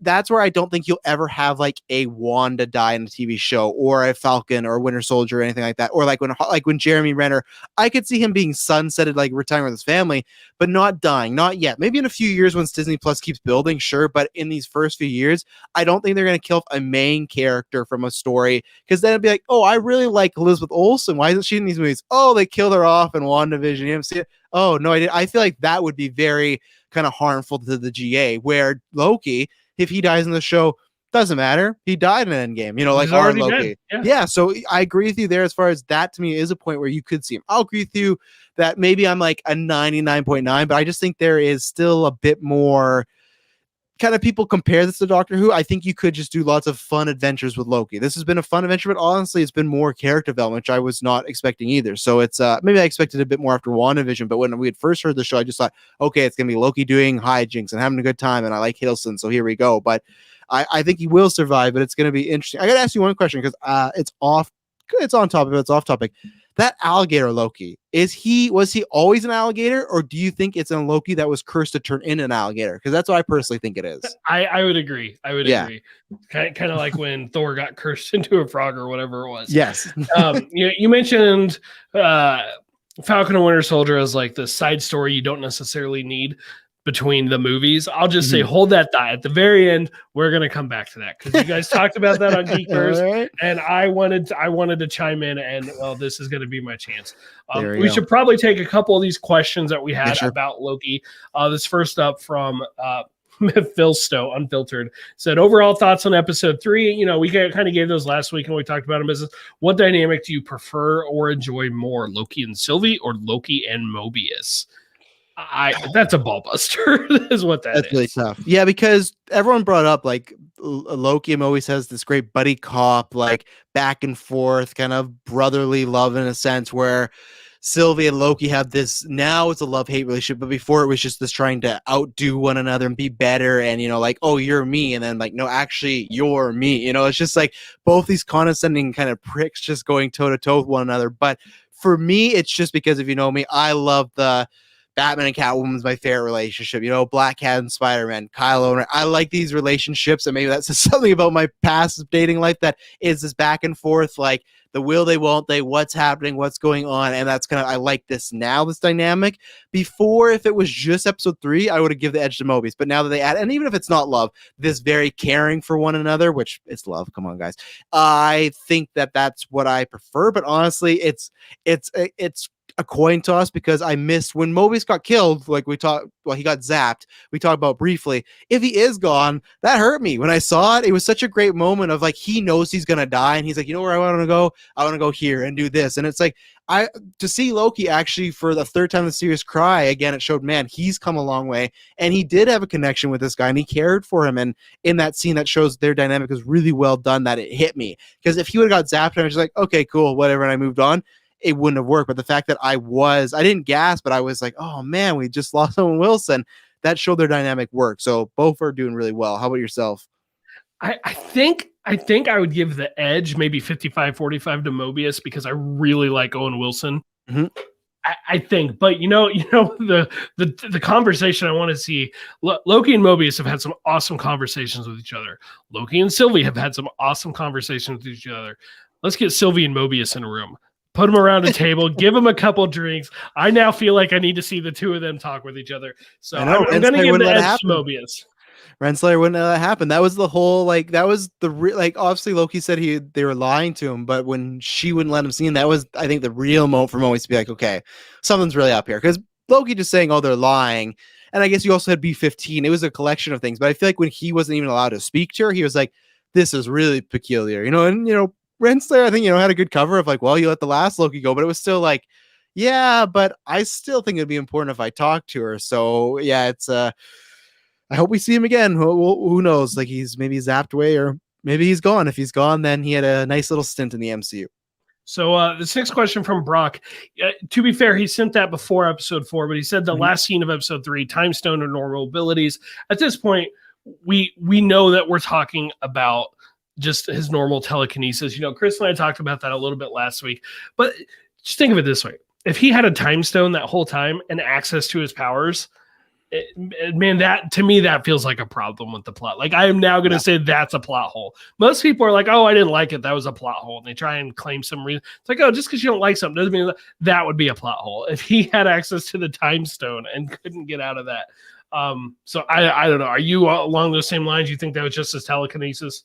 Yeah, I think it was. That's one of my. It's always a minor complaint, but I think you guys have talked about this a little bit. We talked about Geek First. I just don't like how Loki's power levels are all over since the beginning of the MCU time. That's been a thing where it's not a major problem, but there's just sometimes where he's the super powerful being, and then there's other times like last week where he just gets thrown off a train by two guards, and it's just like he's catching walls and buildings collapsing one moment, but then these two guards he can't take off. Yeah, he's drunk, but it's like he's an Asgardian, so I think it was just his powers, and I think it was just that it was he kind of has plot armor. It's the same thing, and you look at Thor Ragnarok, he gets beat to crap all the time. But you look at a previous movie, like in the first Thor, he's doing pretty well for himself. So I think it was just his powers. I think if it was the time stone, the reveal would have happened in this episode. Even if they would have like arrested him and like looked in his pocket and they're like, "What is this?" He's like, "Oh, I was planning on using that." Like there could have been some joke even then, but the fact that we didn't like, especially too with the end credit, I don't think it's going to be like, well, how do we get out of here? And he goes, I have the time stone. It looks like it's going to be these other ones, but Brock was not alone. There was tons of people speculating, did he have the time stone? And honestly, it could happen. He could have pickpocketed one out of that desk. But I think now we have our answer. It's not definitive, but to me, it's kind of a 99% that, yeah, it was just his telekinesis. And, my headcanon is he's the most powerful when he really needs it. That's what I try to tell myself late at night when I'm trying like most movies. Yeah, yes. They're as strong as the writer needs them to be. Except for Thanos. When Thanos showed up, no powers. Charlie, DC Cavalier, do you think the variants from the Sacred are from the Sacred Timeline, or were they taken from older timelines that happened before the Timekeepers merged them all to one?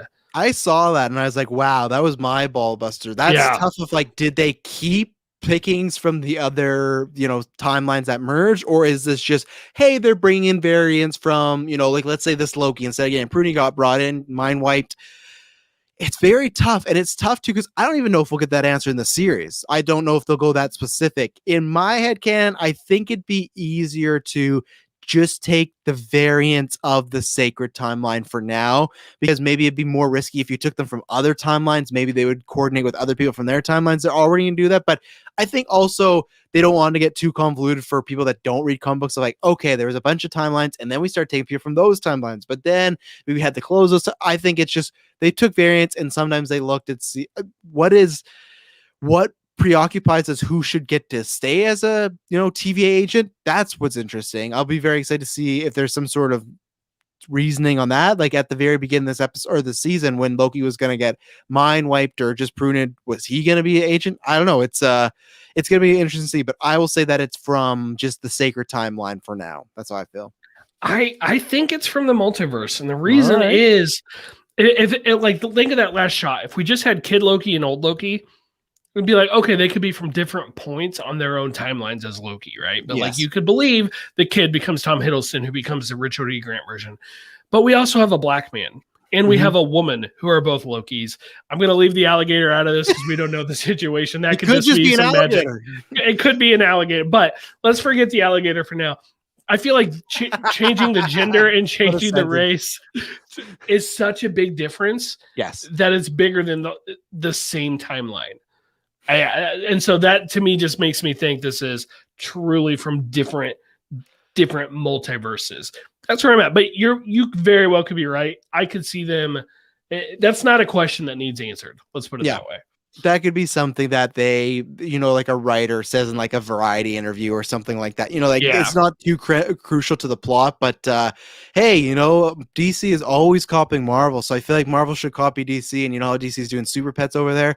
Get this alligator's own Disney Plus Pixar show. I'm ready for it. I'm ready for Marvel to start getting into that animal kingdom and Loki, alligator, Loki. I got to find a way to combine the names, but I'm ready. I'm ready for his spinoff. I'm ready for most people are saying croaky. Like a crocodile or something, but I'm ready for the next big Disney Investor Day to end with that we're getting an alligator animated. We're getting a bunch of shorts of Baby Groot. People might be laughing. It's anything is on the table, you know. Clay says, how does the multiverse work with sacred timelines? I think that will be stuff we'll get a little bit of the series, but I think Doctor Strange will get into it. Like Brent talked about, everyone's talked about this too, as far as they even myself, to be honest, I had forgot that they mentioned it when Spider-Man Far From Home came along, and there was this huge debate of, oh my god, they mentioned the multiverse for the first time. It's happening. I had forgotten that Ancient One had said it in the little dialogue of opening the world to him. So if you look at Doctor Strange, that was just, hey, there's this thing called the multiverse. That's a function going on of what your powers are, what you could learn about it. If the sequel's called Multiverse, the Madness of Multiverse, I think you'll get a scene the same way Wong in Infinity War said, hey, here's the stones, here what they did, here's their origin. You will get a full-on, hey, 5-year-old, and I'm not saying it's an insult, like legitimately 5-year-old in the crowd. Wong is going to explain this the best way to you possibly understand how the multiverse works, and they could refer back to Endgame, they could refer back to the show. So I think, Clay, I don't have that answer as far as how does it work. I think we'll get that. It'll get more aligned. And lots of people have said too, if like Doctor Strange might be the closing of the multiverse, right? Like we'll get all these hijinks. And I know there was those rumors long time ago from like C- scoopers of like Tobey Maguire is going to be in as like a Peter B. Parker and get him home. I don't think we're going that far, but I think you could see a lot of characters that are maybe in limbo go back. Maybe these TVA people go back. That'd be great. Maybe they got a happy ending, and maybe you don't see it in this show, but it's just kind of insinuated that everybody that was plucked from their timelines get to go back and live their life. And maybe that's where we get our Owen Wilson jet ski moment. So, I still don't think Far From Home was this multiversal cop out that people think it was. I think it was laying groundwork. We're just going to introduce the concept of a different Earth out there to you. And I feel like that's all it was. Was it needed? I don't know, because Endgame, you could argue, did the same thing. But I could argue, though, the reverse of that they use that as a tease, and they saw in the lead up that people loved it so much. And then Spider-Verse also happened. They're like, you know what? We should do that for the next one. We shouldn't just tease it. We should actually go forward. So I think Spider-Verse if you're right, I think Spider-Verse had way more to do with that than the tease of Far From Home. Yeah. Spider-Verse flat out showed people want multiple Spider-Mans. And I mean, people have been calling for especially Tobey Maguire to come back for years. Well, yeah. So it wasn't that big a leap, but Spider-Verse just showed it's like, yes, it's there. But regardless, I think that's all I have on Loki. Yeah, with that Spider-Man stuff, I'll just have to wait every Wednesday and Friday because I go over to the Lord and Savior's house and I kiss his feet and I just thank him for all the great content we have. And I say, thank you, sir, for blessing us with this sacred timeline. But yeah, I think that's all I have to. Yeah, I'm very excited for next week. Like we said, I think there will be light on plot, but mega on fun. I think it's going to be a good time. Just see if you see that end credit and you're not excited by that at all, just don't watch the rest of the show. Because to me, just seeing that image, I'm like, okay, here we go. I'm very excited. And like this to me is also laying groundwork for look at Tom Holland meeting variants of himself coming up. Like that's very interesting. And plus, what this I forgot to say this when you were talking about Spider-Verse. Feige is openly admitted to being inspired by other movies. He said verbatim, Tony Stark's death was inspired by Hugh Jackman's death in Logan. So I don't think he will like, oh no, we had this idea first. No, Feige's a pretty humble guy. There's so many times in interviews too where he'll name all the other producers. So I guarantee you, dude, that Spider-Verse definitely played a role in as far as the perception. And it's just like the crossover. We did Avengers, people accepted it. Then we got a bunch of them. Same thing, multiverse. We're tipping our toes in it. Look at this. We got Flash pictures leaking. We got Spider-Man's coming. We have another Spider-Verse. Now it's just multiverse is a thing. So I love this episode. I'm very excited for next week. We'll take our last ad break here because we only have one small news story and then like a bunch of questions and fact or fiction. So we'll take our ad break here and then we'll be back with some more fun. So we'll be right back. We're back. So Feige's doing the interview round. He's talking about a lot of stuff and everything like that. But it's only a small story. But Brent, what did Mr. Feige confirm about what happened in that Shang-Chi trailer? Sorry. Yeah, I kind of mentioned it in passing earlier, but basically it was who was it? Rotten Tomatoes. He's just like, if it looked like Abomination and Wong, well, there's a good reason for that. It was Abomination and Wong, and it's like, yeah, the closed captions told us Abomination. They didn't tell us the Wong part, and I'm sure it was really a stunt double. But we know Benedict Wong was in Australia shooting. Yep. Great. You know what? That's great. I think it's funny. I find it's just a little bit humorous, and a lot of people who claim to like hate that Marvel uses cameos and all they care about is cameos, and those same people are now like, oh my gosh, Abomination had a cameo. They're all excited. I'm like, yeah, Yeah. be excited. It's awesome. But come on, this is what you guys have been complaining about. I think Well, it's awesome because we knew Tim Roth was coming to She-Hulk. We didn't know he yep. was going to be in this. And now everyone starts asking who else is going to be in this cage fight. Is it going to be Iron Fist? Is it Wolverine? Is it so? I'm like, guys, it's still the Shang-Chi movie. Yeah. There doesn't need to be anyone else in this cage fight for it to be pretty badass that we're going to see Abomination versus Wong. Yeah, I agree, but I think they want that because even if that doesn't happen, they want that chatter, right? That keeps it in the conversation longer. And yeah, we went over this in the GUA chat. It's a super minor nitpick, and Heinz was like, "Oh, this is unbelievable what you're saying, Travis." But like, my variant, who's wrong over there in another part of Canada, I was surprised that he said it was Wong because it's like, is it gonna majorly sell ticket or something that's Wong? No, but I just was surprised that if it was Wong and they were just going to confirm it in our interview, why they just didn't show in the trailer. Because in my opinion, us on the internet, on Twitter, now we go, oh, Wong, this is very cool. I said, oh, it'd be great for just a little cherry on top to show another character. And Heinz was like, oh, that's stupid. That wouldn't sell anything. But for me, it's like, that's exactly what they did with Captain Marvel. Coulson's not in there that much, but they showed him. They showed Nick Fury. They show Ronan. They show all these people. Look at Ronan, the Accuser in Captain Marvel. Such a waste. They didn't even do anything with him, but he was in the trailer. So to me, even the GA saying, oh, that's Wong, or that's the guy from Doctor Strange.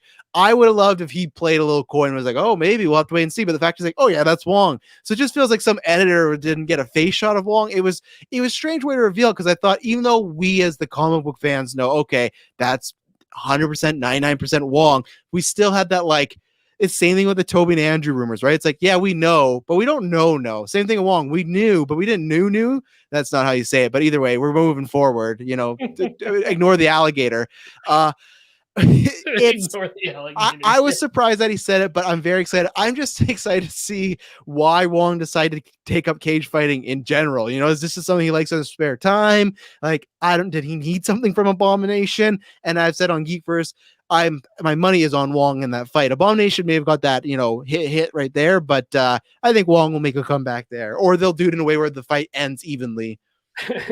I'm stuck at, ignore the elephant in the room. For us, it's going to be ignore the alligator. 100%. That's a new Marvel saying. I feel like, yeah, I'm with you. It's like, I would put my money on Wong, the guy who helped train Doctor Strange. Yes.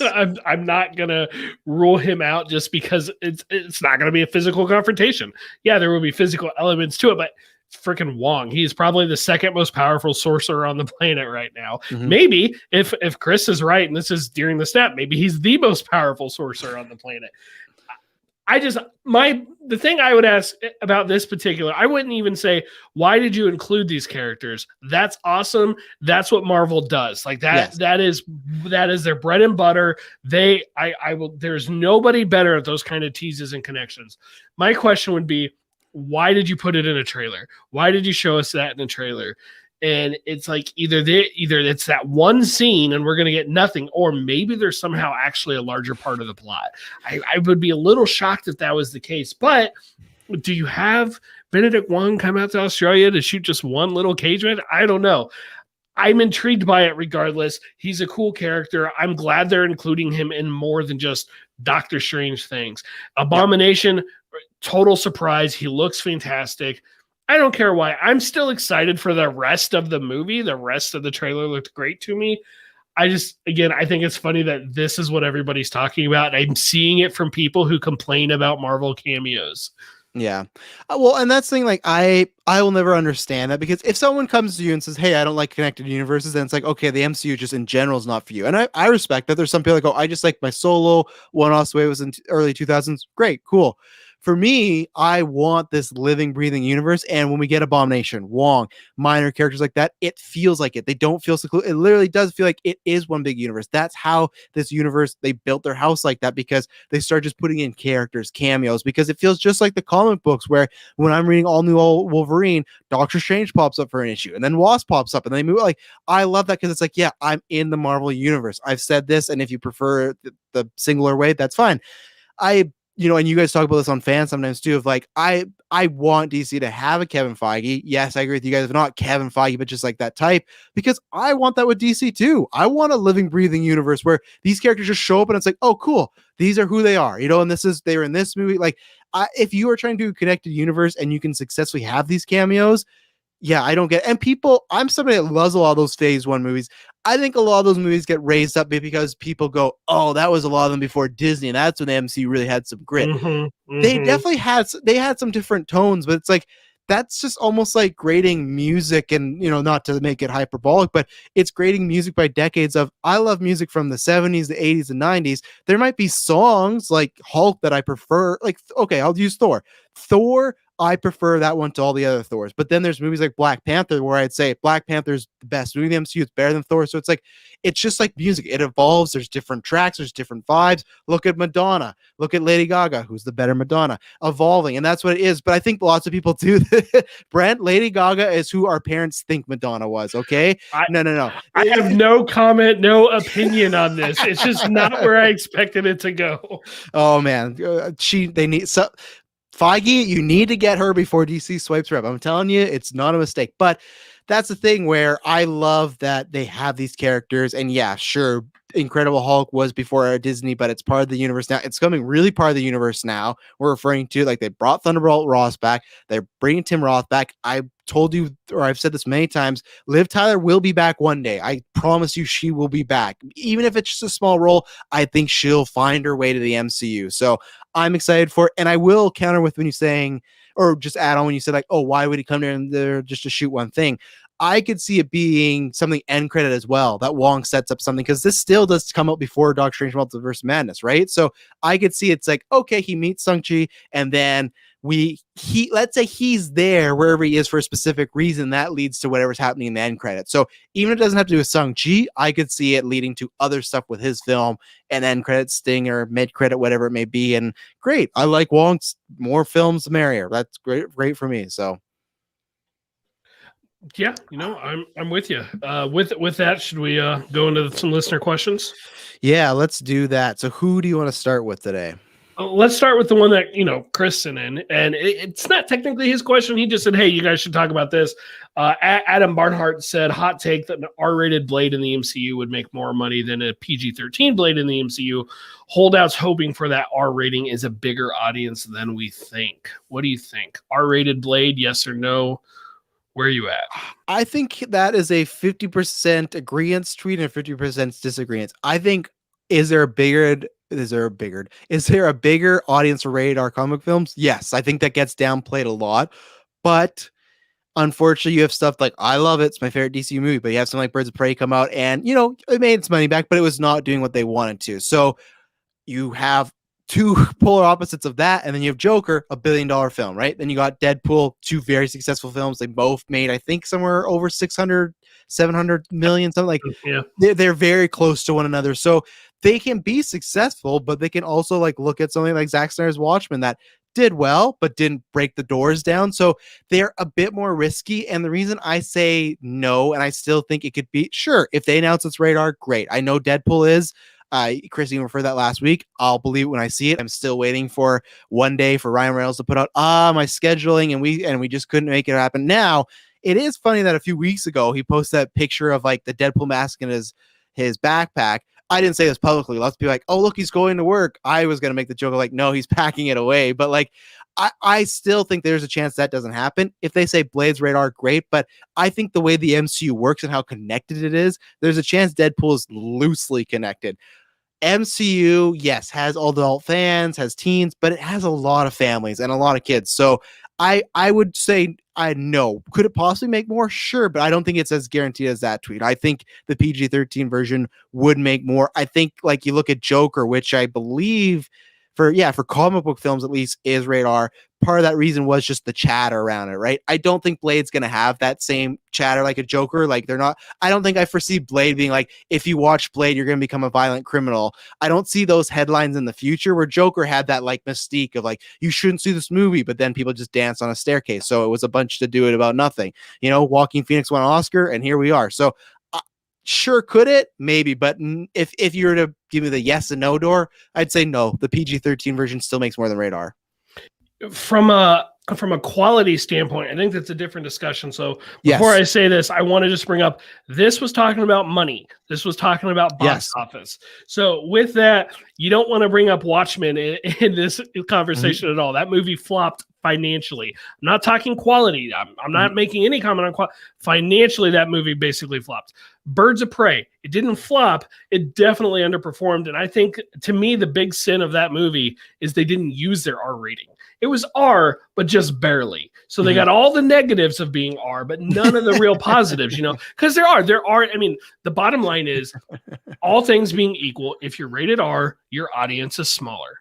Okay? That's true for other things too. If you're rated G, your audience is smaller, to go to the extreme other end. So if you're going to limit your audience, play into it. Birds of Prey didn't. I feel like it's R, but just barely. And they should have pushed it farther in that movie. If you're going to get the rating, go with it. You brought up Deadpool and Logan and Joker. Now, those are movies that I feel use their rating, and they were successful. They made money. They were both, all three of those movies got good, strong reviews to Oscar-winning reviews. They didn't all win Oscars. I'm not saying that, but Deadpool is, people liked both of them. You didn't see it, tons of trashing of it, and they were financially successful. Logan, there's a lot of people who consider that the greatest comic book movie ever made, including yourself. Well, and number two. Number two. Is Joker number one for you? No, just in general. Sure. In general, I'm just generic, and I say The Dark Knight. I've seen that movie 15 times. That's fair. But okay, so most people would tell you Logan's up there. And then, of course, Joker was a massive success. I mean, let's be fair, probably way overperformed. But bottom 100%. Line is, it sold the tickets. People went and saw it. Did some of that, it's a movie for incels conversation, help sell tickets? Sure, it did. The first couple of weeks, it didn't give it the legs that it had. That was people liking the movie. You don't make $1 billion without repeat viewers. That was people liking the movie. So if they're going to use it, yes, it's there. My personal biggest hang up with it is, all of those are separate things. The X-Men could not care less about continuity, so they don't care. They're not trying to have everything connected. It technically sort of is, but that's not what they're going for. Joker, they were very clear, it's its own thing. It's a separate thing. Yeah. Blade is not going to be that way. So my biggest problem with it isn't even the how many butts do you put in the seat. It's, I don't like the idea that there are people who can't or won't see this movie because it's rated R, but they've seen the other 24, other 25. Now, if you want to say that's creatively limiting, sure, I guess. But I mean, I'm going to roll my eyes at you for it and just say it's a different type of challenge. It's a different type of story you tell. And I'll bring up Blade works in all of these comic book characters. Yes. From DC and Marvel, right now I can't think of a single character that has to be rated R. I'm sorry, I have seen Blade in Spider-Man cartoons, and he was fine. Yep. Same as Deadpool. Yes. Was he just like the Wesley Snipes Blade? No, but he worked for the story they were telling. It's a different creative. So to me, I wouldn't do a rated R, but if they're gonna do it, don't pull a Birds of Prey. Use the rating. If they're gonna do it, they need to use the rating, and they need to get their PR campaign on point like no other to say, guys, this is not for your kids. Yeah. And I just don't think they'll do that. And people might be like, oh, well, like you said, creative freedom. It's like, I don't care what they say. They own the property. They spent billions of dollars for it. It's their creative freedom, whatever they want. And if some director doesn't like that, they don't got to direct the film. That's where I always hate that with the MCU. They're limited. No, people come in and Feige, whoever, be like, hey, this is what we want to do. What would you do with this material? And then they play together if it works well. To me, you cannot convince me Ryan Coogler, who's one of the best directors out there, is shackled to this idea. Like, you can't only do this, and this. Like, no, he said, like, they gave me bullet points. We need to hit these plot points, but then everything else, you go ahead and do what you want. They've talked about how the racing was very much his idea and brought on. So that's the thing where with Blade, I just also feel like if you do what you said, where, okay, all these films are together, and does it cut off the rest of the audience? My worry is they would say, oh no, it doesn't cut off the rest of the audience, but they would make it very almost inconsequential to the rest of the MCU. Like you could maybe not even have to watch Blade because they didn't want to have to kids to see that, right? The same way I think Deadpool will be that way. Now Deadpool's differently because he can literally make that joke of like, oh, they don't want you to, it's a whole different world with Deadpool. But with Blade, I think, not that I'd rather have him, like you said, as far as quality. Sure, I'd love a rated R Blade. I like the rated R, lots of the other ones we've gone so far as the original ones, Logan, Deadpool. But I'm not somebody that if I see that, I write it off. I used to be that exact same way too with horror movies. Horror movies for a while, I was that generic guy like, oh, it's PG-13. This can't be good. But then once I saw enough good PG-13 horror movies, I went, no, this can work. Yeah, sure, you might not have the blood and guts. You might not see some naked bodies. But if it scares you, I don't care what rating it is, So that's the same thing. All I really care is if Blade's a good movie. I just really am excited for, I hope we get a director announced soon, because I think they said the plan was to go in production like Q1 next year. I think they're aiming for. So I'm hoping we get, like, we had this list of directors when they put out that Superman of like, oh, they're looking at these directors and the Marvel's looking at the same. And it was a great list of directors that I'd be happy with. So I very much hope we get that. But yeah, I think money wise, I think it's smarter to keep Blade kind of in the family per se. So I'll just say this. Sometimes not being able to do something ultimately leads to a better product. For me, if someone is telling jokes and they have cuss words in it, I cuss all the time, so this isn't a prudish thing. It's when they get censored, the fact that it's censored is funnier. It makes it funnier that they don't, and not always, not every time, but sometimes it makes it funnier. And so not being able to show the thing and the way to show the blood and the guts and the gore, the sex or whatever, and the way they work around it, to me, can be funnier. And yes, if Deadpool comes in, they keep telling us it's rated R. And frankly, I believe them because they don't really lie to us about that kind of stuff yet. They haven't yet. There's always going to be a first time. And I'm not counting the Russo brothers lying about what's in a trailer. I just mean in general. But if it is PG-13 and we get one of those scenes where Deadpool gets pissed because he can't cuss, that'll be worth it to me, because that would be hilarious. Well, and you probably have an example of people having to be put in a box and seeing how they can get around it to make a better product. It's the age, like classic true example of Hollywood. Read about Jaws. They had this whole plan. The animatronic shark was going to work, this and that. The reason that film is like that, when Jaws, you don't get to see the shark much. They hide it. They use the water to scare you. It's because the shark like broke down a week into production, and Spielberg's like, what do we do? And it's like, well, we're going to shoot it this way. And it's become like one of the classic movie like that put him on the map. So that sometimes can be better. I think it's just like you said, I think with Deadpool it is tougher. I get people's argument of you had those 2 rated R movies already, so there's an expectations, and there is, because I see this all the time on Twitter of, if it's not rated R, they don't understand Deadpool. Those are hundreds and thousands of people that have not read a single Deadpool comic, because they don't know that most of the nudity is blanked, most of the swear words are same thing blank. They have numbers or like dollar signs and stuff like that. All they've done is seen Deadpool 1 and 2. They go, oh, they have to be rated R. I do agree the general audience has that in their mind now of Deadpool is rated R, so that would be a bigger climb. True, you could say that about Blade, but the difference is, 1, it's been soon to be 30 years now, and 2, it's not Wesley Snipes doing it.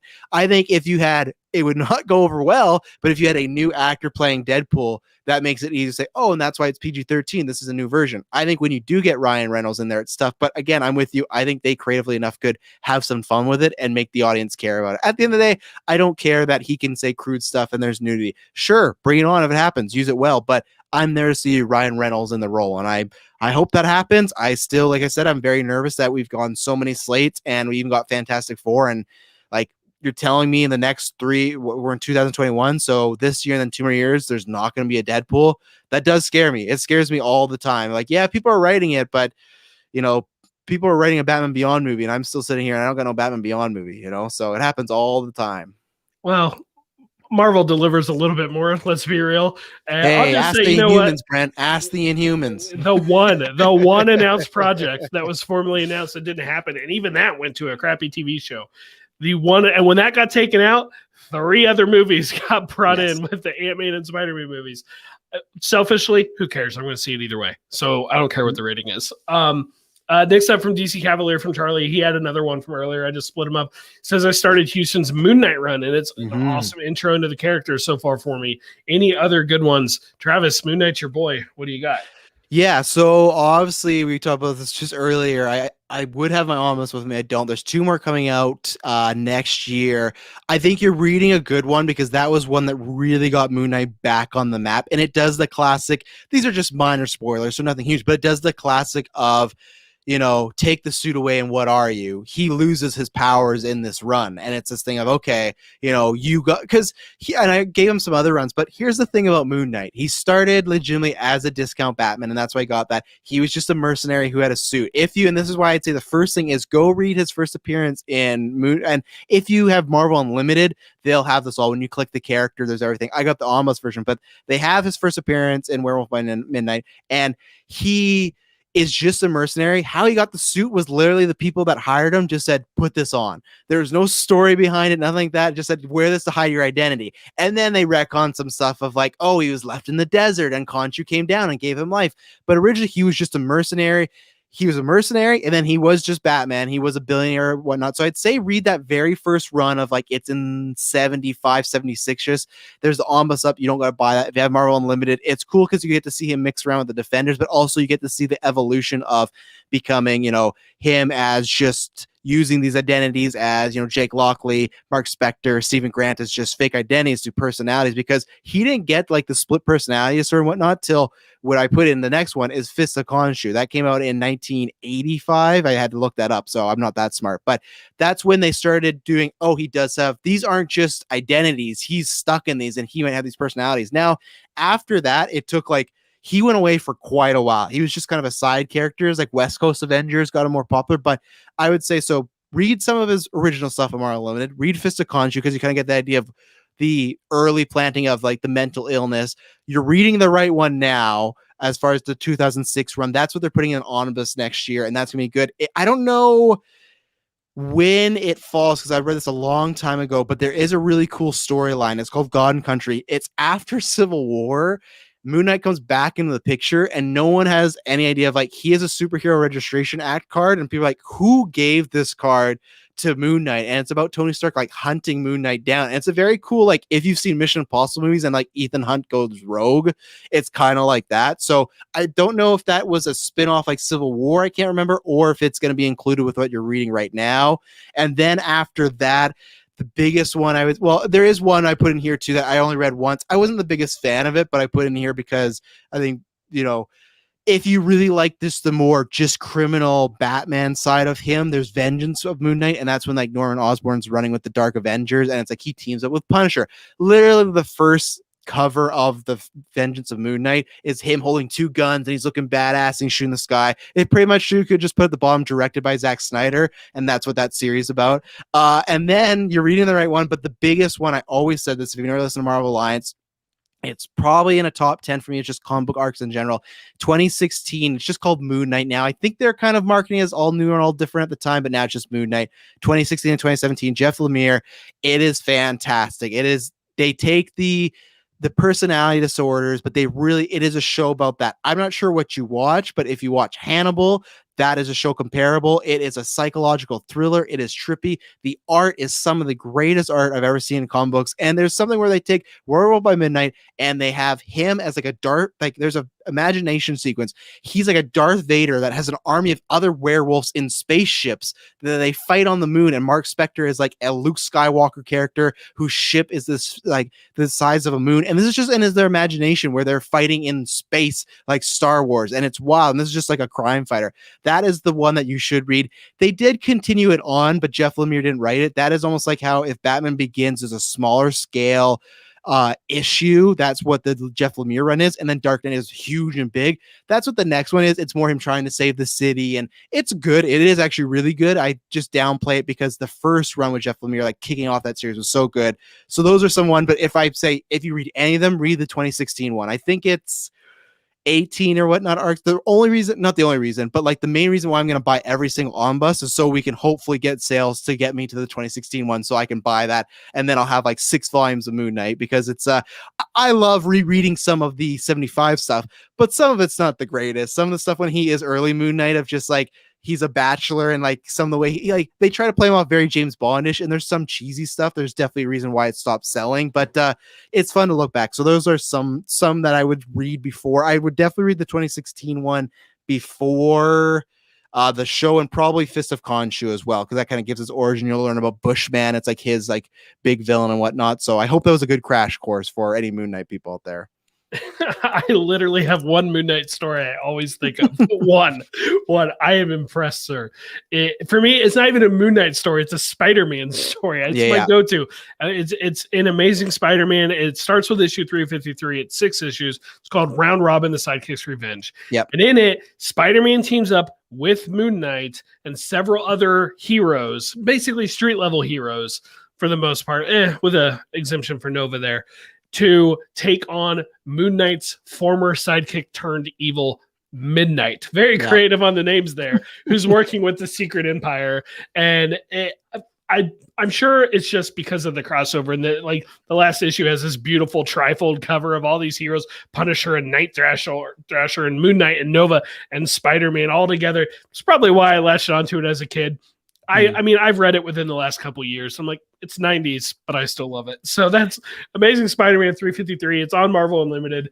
That's if you want to, but he is at that point, it's very much like, is it Frenchie? Is that his Alfred's name? Yes, like Frenchie, he is definitely, he is definitely Batman ripoff character during this story arc. So keep that in mind going into it. Yeah, I would say even sometimes in the 2006 you get that a little bit, but now he's very much like recently, I haven't read it, but recently, like he picked up Thor's hammer, he threw the hammer at Thor, and then created 2 moons that like just like splashed into. So it's like they're really powering up. He has a comic book, I think it's coming out in October, so I will be reading that because I just love Moon Knight. I don't know why. I know why, because he's the Batman aesthetic.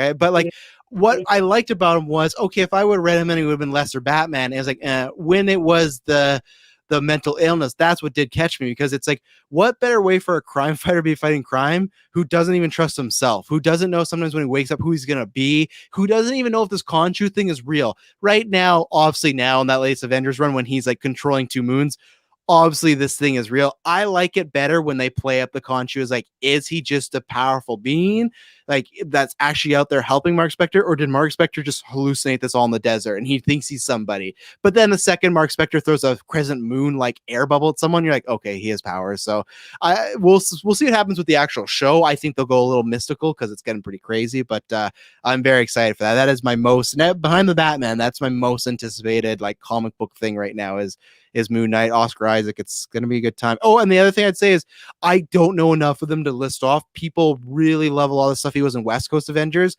I want to read a lot more of that. I've read them, but not in a way like, oh, there's this run. But look up, I'm sure on the internet, people have like the best of them, because that's kind of when he was starting to get a little popular again of like, oh yeah, I remember Moon Knight. And then they're like, well, give him his own comic book. Here we go. So I'm sure there's probably some Reddit thread that would have like recommendations of West Coast Avengers to see. And he's always fun with dynamic because he's just like, he's the messed up guy. He's the guy you take on the heist that you think could shoot up all like the hostages. Like that's Moon Knight. You don't know what he's going to do. And then he's still a hero though. So good for him. I think it's funny. You're like, well, I like him because he was Batman Light, but then I grew to like him for his own character. Yeah. I mean, I'm a big fan of Nova, and he's Green Lantern Light. Yes. Let's be real. And but again, I get to know the character, and he's very different than like Richard Rider is very different from Hal Jordan, for example. But it's like, I just think it's funny. It's like, yeah, he's Marvel's Green Lantern. Let's be real. So very much so, and that's what drew me to the character. I think that's okay. I think it's okay. I think the similarities is what gets you in the door, but the difference is what makes you stay. Because if it was just a ripoff, eventually you'd go, okay, this is boring. I don't like this. I'll read the real one. Yeah, exactly. But then eventually they go, okay, there's an actual uniqueness to this character. So. All right, couple more questions before we do Fact or Fiction. From Wallgator93, if Marvel gave us a Disney Plus animated show called Marvel Team Up, who would you want to be the character that is always in the team up that catches? Unlike the comics, it can't be Spider-Man. I went with another man. I went with Ant-Man. Just to get us in like giant or small situations with different characters. I think if this was an animated show, it'd probably be a bit more kid-centric. And I think like whether it's Scott Lane, I think they'd probably go that way because that's, who they're using right now. But if it's Hank Pym, who knows? I think you could have lots of fun adventures. It would be fun to see him like imagine getting an episode where Hulk has to get small. You know, like obviously he's still powerful, but like a little Hulk running around, I think could be lots of fun. Or you get to see him versus Hulk as Giant Man. The other one I almost went with was Doctor Strange, just because I feel like you could have lots of fun teaming him with different people, like taking on monsters, other universes. But I think Ant-Man would be tons of fun. Like that's some of the best set pieces in the MCU, especially that first time when he uses the suit for the first time and he's falling through all the apartments and Yeah, everything. that's fun. Or one of the best fight scenes in the MCU is him versus Yellow Jacket in that suitcase. It's so much fun. And you could get that with so many people. Like go to the X Mansion and you got to be small. You know, like there's so much you could do. So Ant-Man would be my pick, with Doctor Strange as like an honorable mention where you could do some trippy fun stuff. Yeah, so he said the catches, unlike the comics, it can't be Spider-Man because those were all like Peter Parker, and I'm like, my first thought was like, just to be a smartass, think outside the box, but right up against it, Miles Morales. But I'm not. I feel like that goes against the spirit of the question. I'm going to say Ms. Marvel, Kamala Khan. Do we get that? I mean, she's practically a superhero groupie before she becomes one herself. And Clay says they recently did this with Kamala Khan. Ms. Marvel in the comics, her first adventure was with Spider-Man. I kind of remember that. But I feel like I've read that issue, but I haven't read them all. I also thought I'm trying to think of other. I feel like a teen hero is the way to go. It doesn't have to be a teen, of course. You mentioned Scott Lang or as possibility. I'm just glad you didn't say that Eric O'Grady, Ant-Man. I didn't like him, but otherwise, Kamala Khan's probably my real answer. Otherwise, I feel like somebody who wouldn't want to be there, who wouldn't want to be teaming up with a lot of people. Punisher, for example, he doesn't want to team up with a lot of people, and like that's where the fun could be, like having to put up with all these people.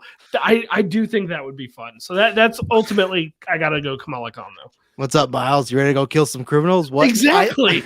I think the safe version, because we always talk about would they use Frank Castle, and it's not because Wolverine's my guy, but Wolverine is also that person you could add in there. It's like he likes nobody other than like the young person that he could trout. Like there's one of my favorites. You love Daredevil and Spider-Man. I'm right there with you, but my other rated duo that I want to see live action is Wolverine and Spider-Man, because they just like they don't despise each other, but they just get on it. Like it's different where it's like with Deadpool, like he loves Spider-Man and Spider-Man is annoyed by him, and then Deadpool and Spider-Man have like a good like relationship.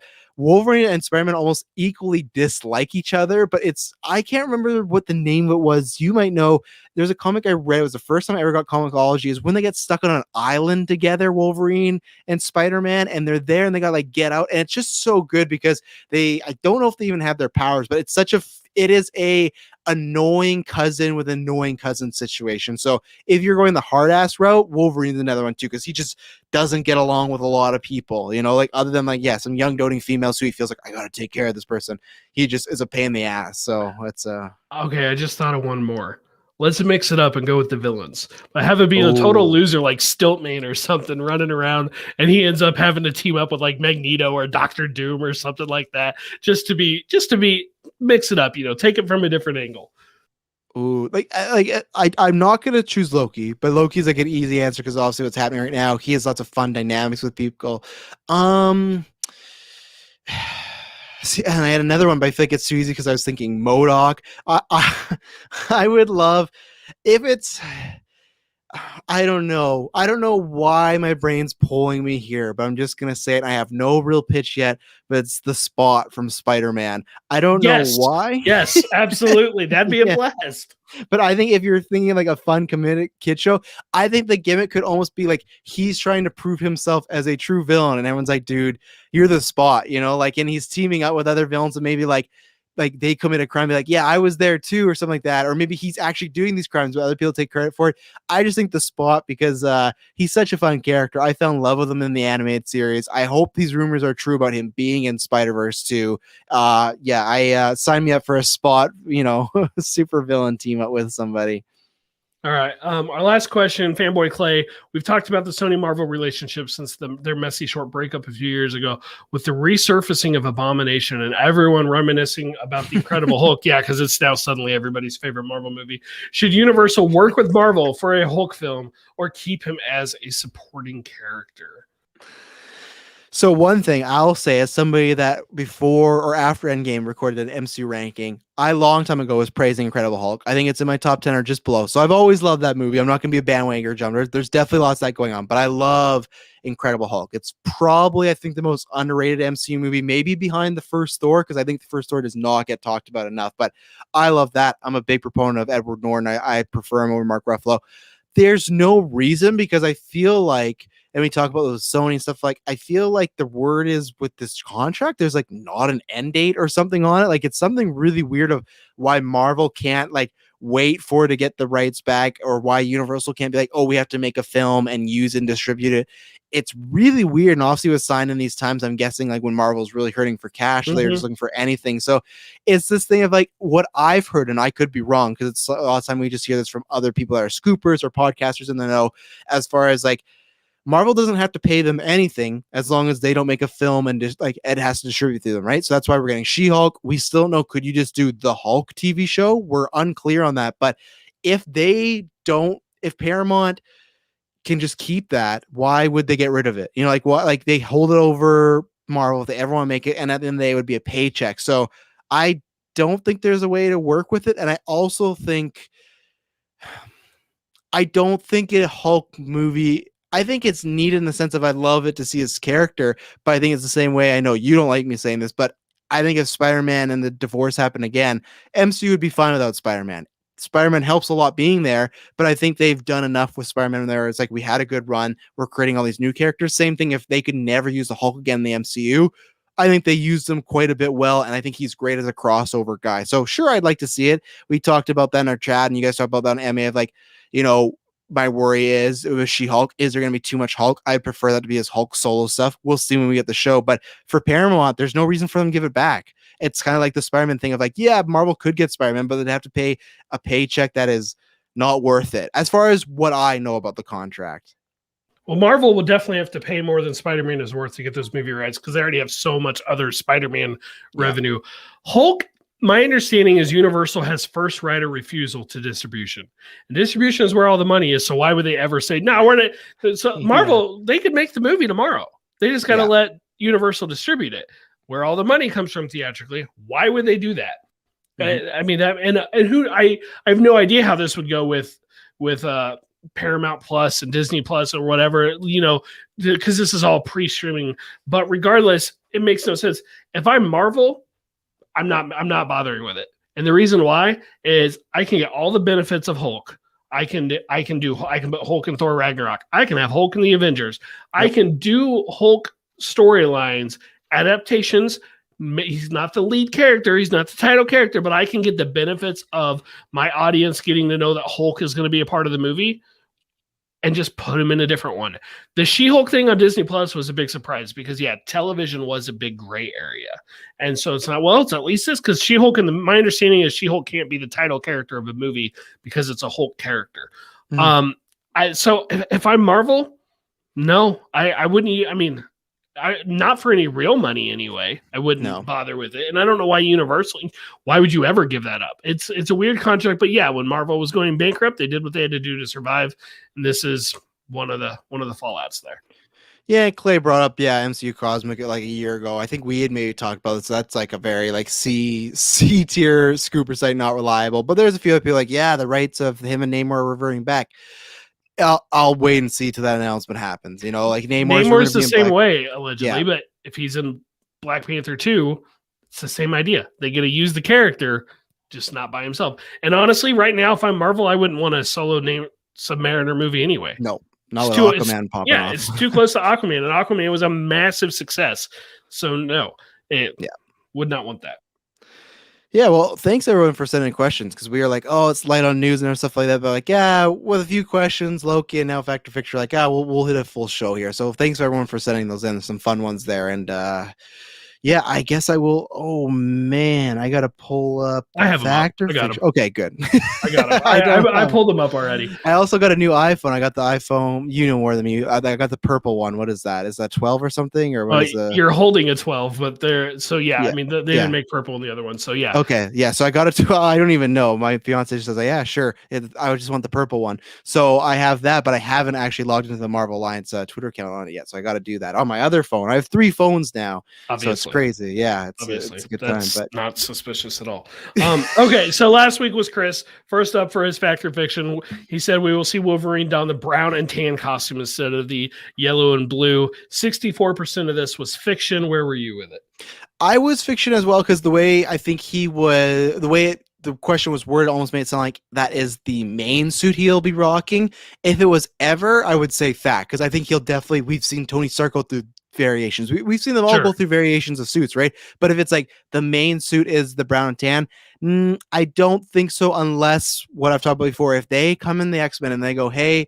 We're gonna start with Laura, and she's gonna be our Wolverine. Then I could see, okay, make Wolverine brown and tan. That's a classic look for him. And I feel like she's adopting more of the blue and gold right now. So that can work. But if it's going to start with Logan, I think you'll get the classic outfit that way. And like you said, point out, I really love the X-Force costume as well. The omnibus for all new Wolverine, it has that in the hardcore for Laura's with the red eyes. It's so good. But I feel like Feige and company know people have been waiting a very long time to see Wolverine in that blue and gold or blue or yellow, whatever you want to say. Like we've been teased about it, it's been talked about, but it never happened. And I think it will, barring the only reason my opinion would change if Hugh Jackman was Multiverse of Madness and he had that costume, then I'd say, okay, whoever the real Wolverine is in the MCU might go brown and tan. But I think they'll go blue and gold as the main one, just because that's the classic look. I hope you're right. I really do. Fact or fiction number 2, we will see Ultron return as some sort of threat by Phase 6. 64% fact.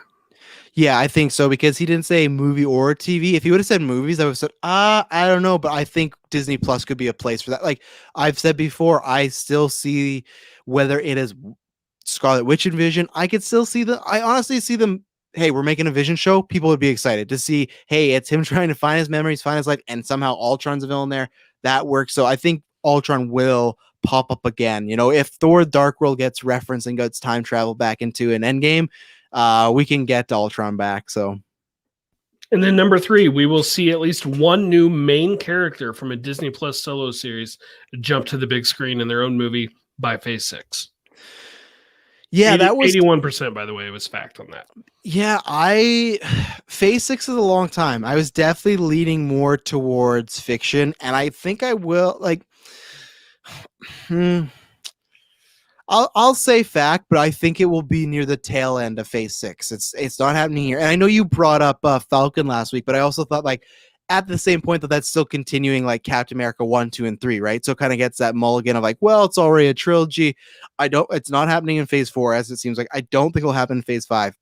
6, it might happen, but I'm very 50-50, like 55-45 in this. I could easily see them never getting a Ghost Rider show than a movie. I'd never see Miss Marvel into a movie. They might keep it that way. So the only one I think has good odds, because I know lots of people say oh, they might do Scarlet Witch as a show.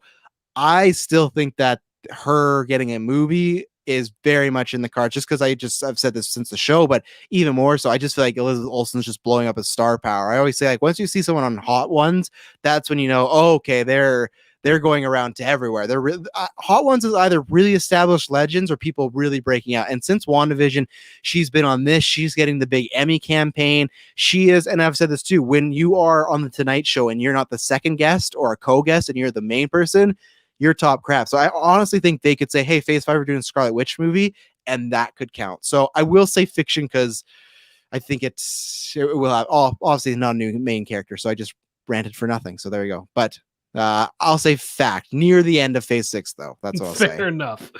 Fair enough. Well, you were going to do fact or fiction for us this week. What do you got?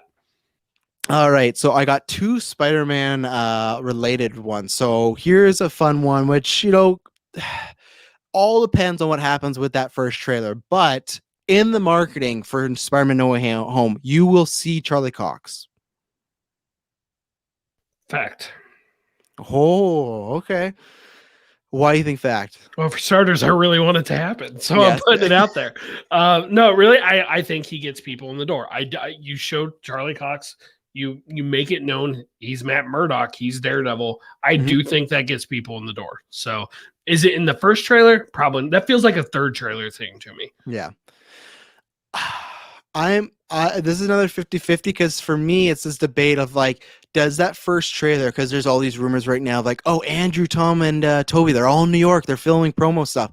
And that could be true. We could get a whole 4 months of we see them in commercials like there's tons of fun to have with that, right? The three of them doing stuff together, sure. But my thing is, do with this question is I feel like it's either villains and Matt Murdock or villains and the Spider-Man. I feel not that Matt Murdock's in it lots, but I feel that the marketing, if we see the Spider-Man, which we will be like the Civil War where we see them in the very last trailer. If that's the case, then I could see them sprinkling Matt Murdock here and there. But if it's the Spider-Man, I feel like they might want to keep a surprise. So I'm going to go fiction. I feel like they might want to be like, Toby and Andrew's big enough. Let's still have one moment where people go, oh shit, is that Charlie Cox? Like the people that don't know, like, is that Daredevil? Oh, he's Matt Murdock. Like, I think if you already have Toby and Andrew, you don't got to get any more people in the door. So I feel hold that back. As much as I'm like you, I would just like it confirmed. And here's a set photo, and here's a variety interview with Charlie Cox, and why he's happy to be back, and blah blah blah. I think they could save that. It all depends on the marketing though, and which route they go. So I am fiction on that. So we'll see. I'm interested to see the results of that. One of the villains of Spider-Man No Way Home will stay in the MCU. And I will put this when I tweet it out, but one of the villains from the other alternate universes. So obviously if we have like Michael Keaton, Vulture, Mysterio comes back somehow, not them. I'm saying this rumored lineup of Sandman, Rhino, Green Goblin, Doc Ock, Lizard, Electro, played by Jamie Foxx, Willem Dafoe. One of those characters will come back or will stay in the MCU. I'm gonna say fact. And I would even go farther and say I think it's Electro. Okay. I think it's specifically Electro. I feel like none of the others were big enough players, or they're so overly committed and stuff. I feel like it'll be Electro. I think I think you're right about Electro, and I'm gonna say it's tough, right? Because if a villain's back, they're already kind of living a new timeline, so you could easily do it. I still think there's a chance, not that they cop out, but they just do the J. Jonah Jameson thing, and they go, you know what? Everyone loves Willem Dafoe as Norman Osborn. Let's just keep it that way. Sure, you might lose the Harry aspect, but we've seen the Harry Osborn thing. We saw it in the first trilogy. We saw it again in Amazing Spider-Man 2. Not saying you can never touch upon it, but if they want to use Willem Dafoe as more the Dark Avengers Norman Osborn, he'd be perfect. He doesn't even have to be that physical. He could be shoot very stuff quickly.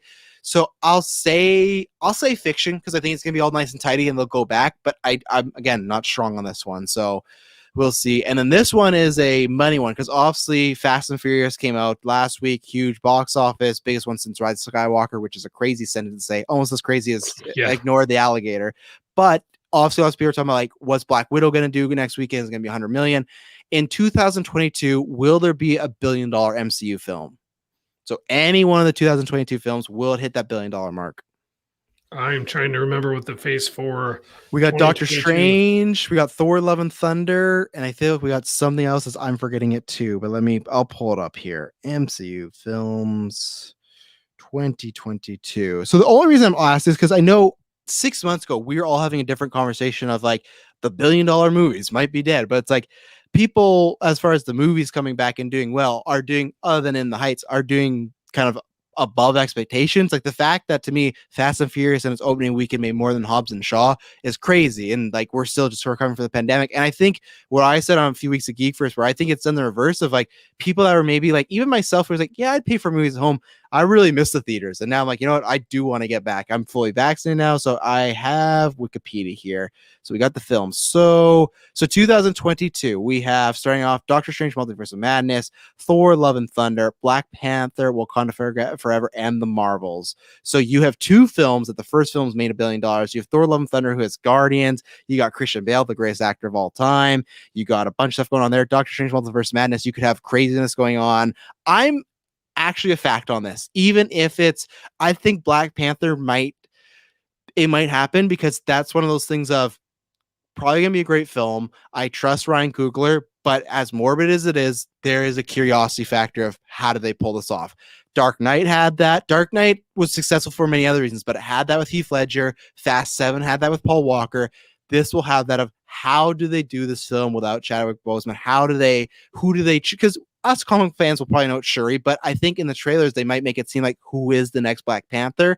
And the audience will eat that up. And I think it's gonna be a Furious 7 where I don't think you'll have obviously a CGI Chadwick, thank goodness. They're talking about they're not gonna do that, but I think it'll be a very cathartic movie for people to watch. I think it's gonna feel like it's gonna somewhat try to help with that, and it's gonna be, I trust them to do a really good tribute. So I think multiple could, but if I had to put one, I think Black Panther could be the one. In a in a world where COVID doesn't exist, yeah, I look at this lineup and I think there's at least $3 billion movies there. At least 3, maybe all 4. I agree. Doctor Strange, Thor, Wakanda Forever, and the Marvels. I have to say fact. I have to, because I genuinely believe any of them could get there. For Doctor Strange, that would be a massive jump. Because it was 600 something, I think, for the first one. But that character, people love that character in Infinity War. They loved him. So he definitely broke out. You've got people who are going to be excited about Wong, of all people, now, especially in Shang-Chi. But more importantly, you have Abomination. You have Scarlet Witch coming. Yes. And so you think they're not going to market the crap out of Elizabeth Olsen right now? Are you kidding? So I can't rule that one out. Thor: Love and Thunder made like 850, something like that. 854. Or Thor Ragnarok. I mean, 854. Throw in the Guardians, $1 billion movie. And then, of course, the other two are sequels to $1 billion movies. One of them is Black Panther. We'll just echo what you said.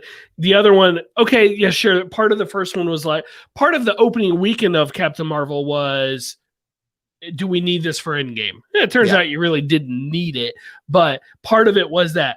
But again, you don't get to $1 billion without people loving the movie, without repeat viewings and everything.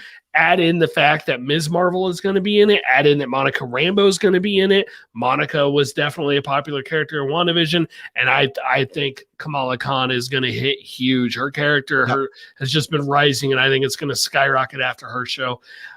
I will say fact, and I'm not willing to say which two, but I honestly think 2 of them will end up doing it. Unless suddenly the vaccine's like, oh no, there's some new variant, it doesn't work. Like a massive worldwide shutdown, obviously. Yeah. But the trend we're on, yes, one of these movies is crossing $1 billion. Spider-Man might beat them to it. No, I agree 100%. That's why I didn't include them, because the hype in that, and I agree on all those fronts. If I had to think the Marvels, it's tough because that'll be a big thing to say. Okay, is that, like you said, does it connect Infinity War and Endgame? How much do we need to see it? What will be the returns of that? But I also think, just like how Christian Bale's in Thor: Love and Thunder, there's still lots of casts to be filled out in that movie. So you could get other actors that we don't even know playing big characters. The same thing, like, sure, it wasn't big, but the fact that Sam Jackson came back is like, oh, that's really cool. He's going to be in that movie. He could easily be in this movie again. Like, there's other stars that could be. Thor: Love and Thunder, doesn't matter what people say. I know that's a very controversial movie, but like, 850 million, less than 150 million away from $1 billion. Taika Waititi's only gone bigger. His name's gone bigger. He's won an Academy Award since then. Chris Hemsworth and Thor's only gone bigger. Infinity War really helped that character out. Not that he didn't need help, but I feel like people liked him a lot more. Endgame is a little bit more mixed, but I think people still love him. Christian Bale's a big name in Guardians. They all, I think, actually have. I think the lowest one for me actually is the Marvels, just because I feel like that one's had the more, not backlash, but just more.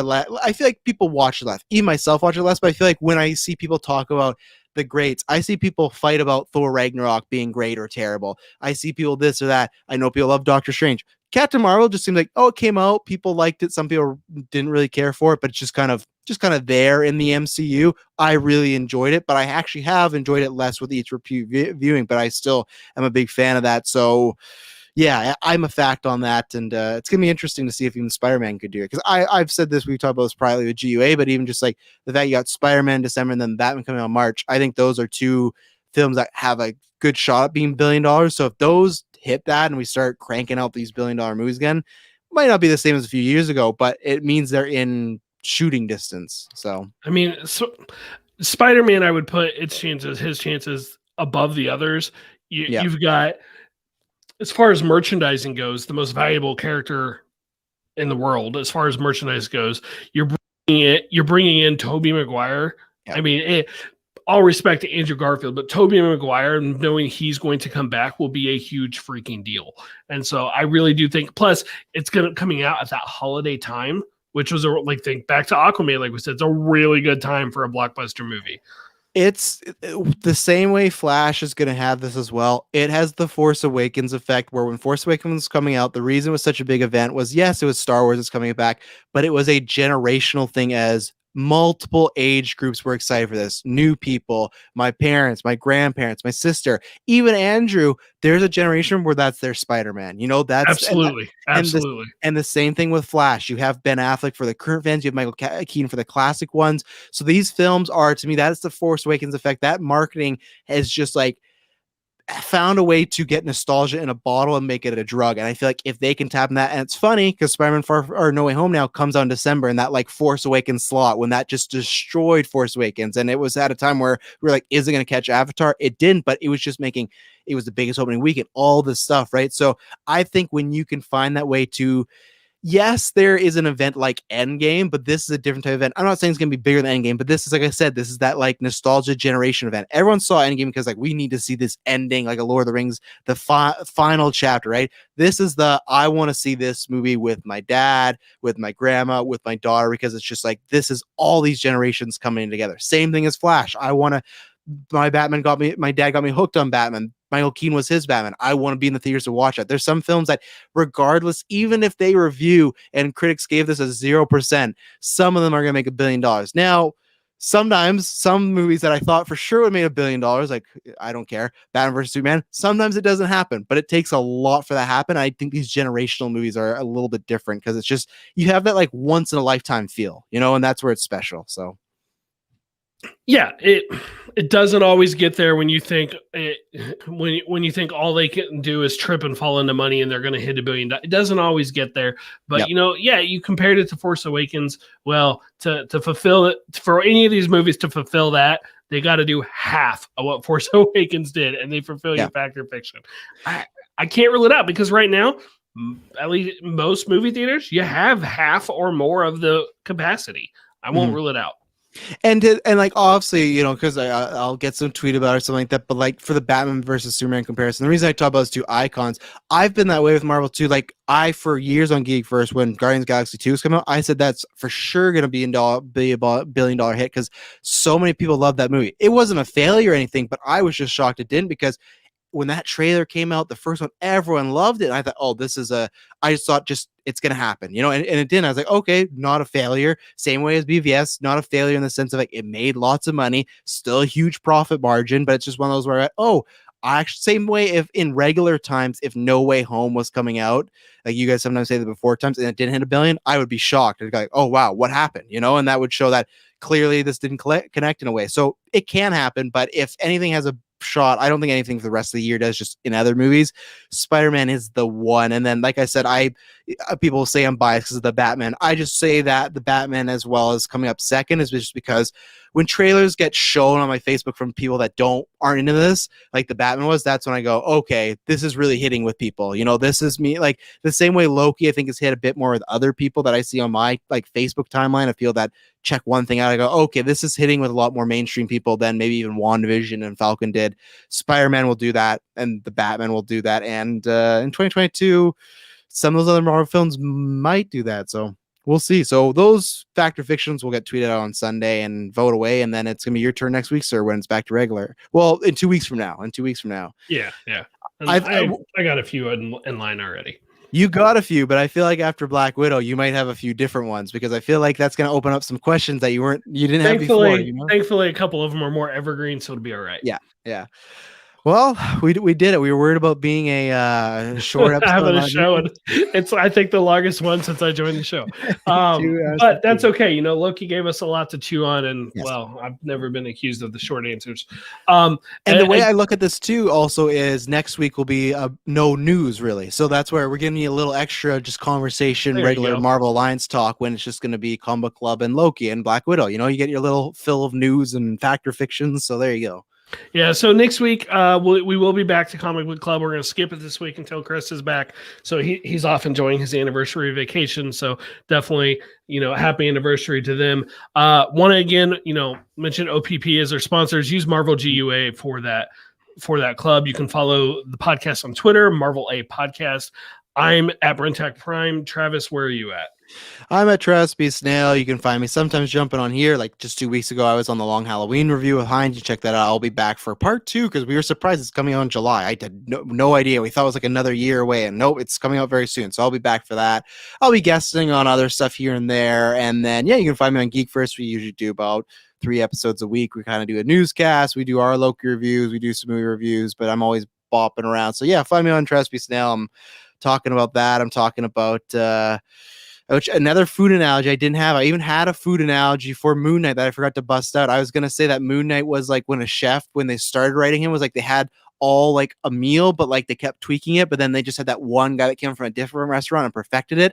That's kind of like the 2016 run and the 2006 run. But I failed to mention it in the moment because it was just Moon Knight. I kept talking, but yeah, you can find me there and tweet at me about anything other than religion.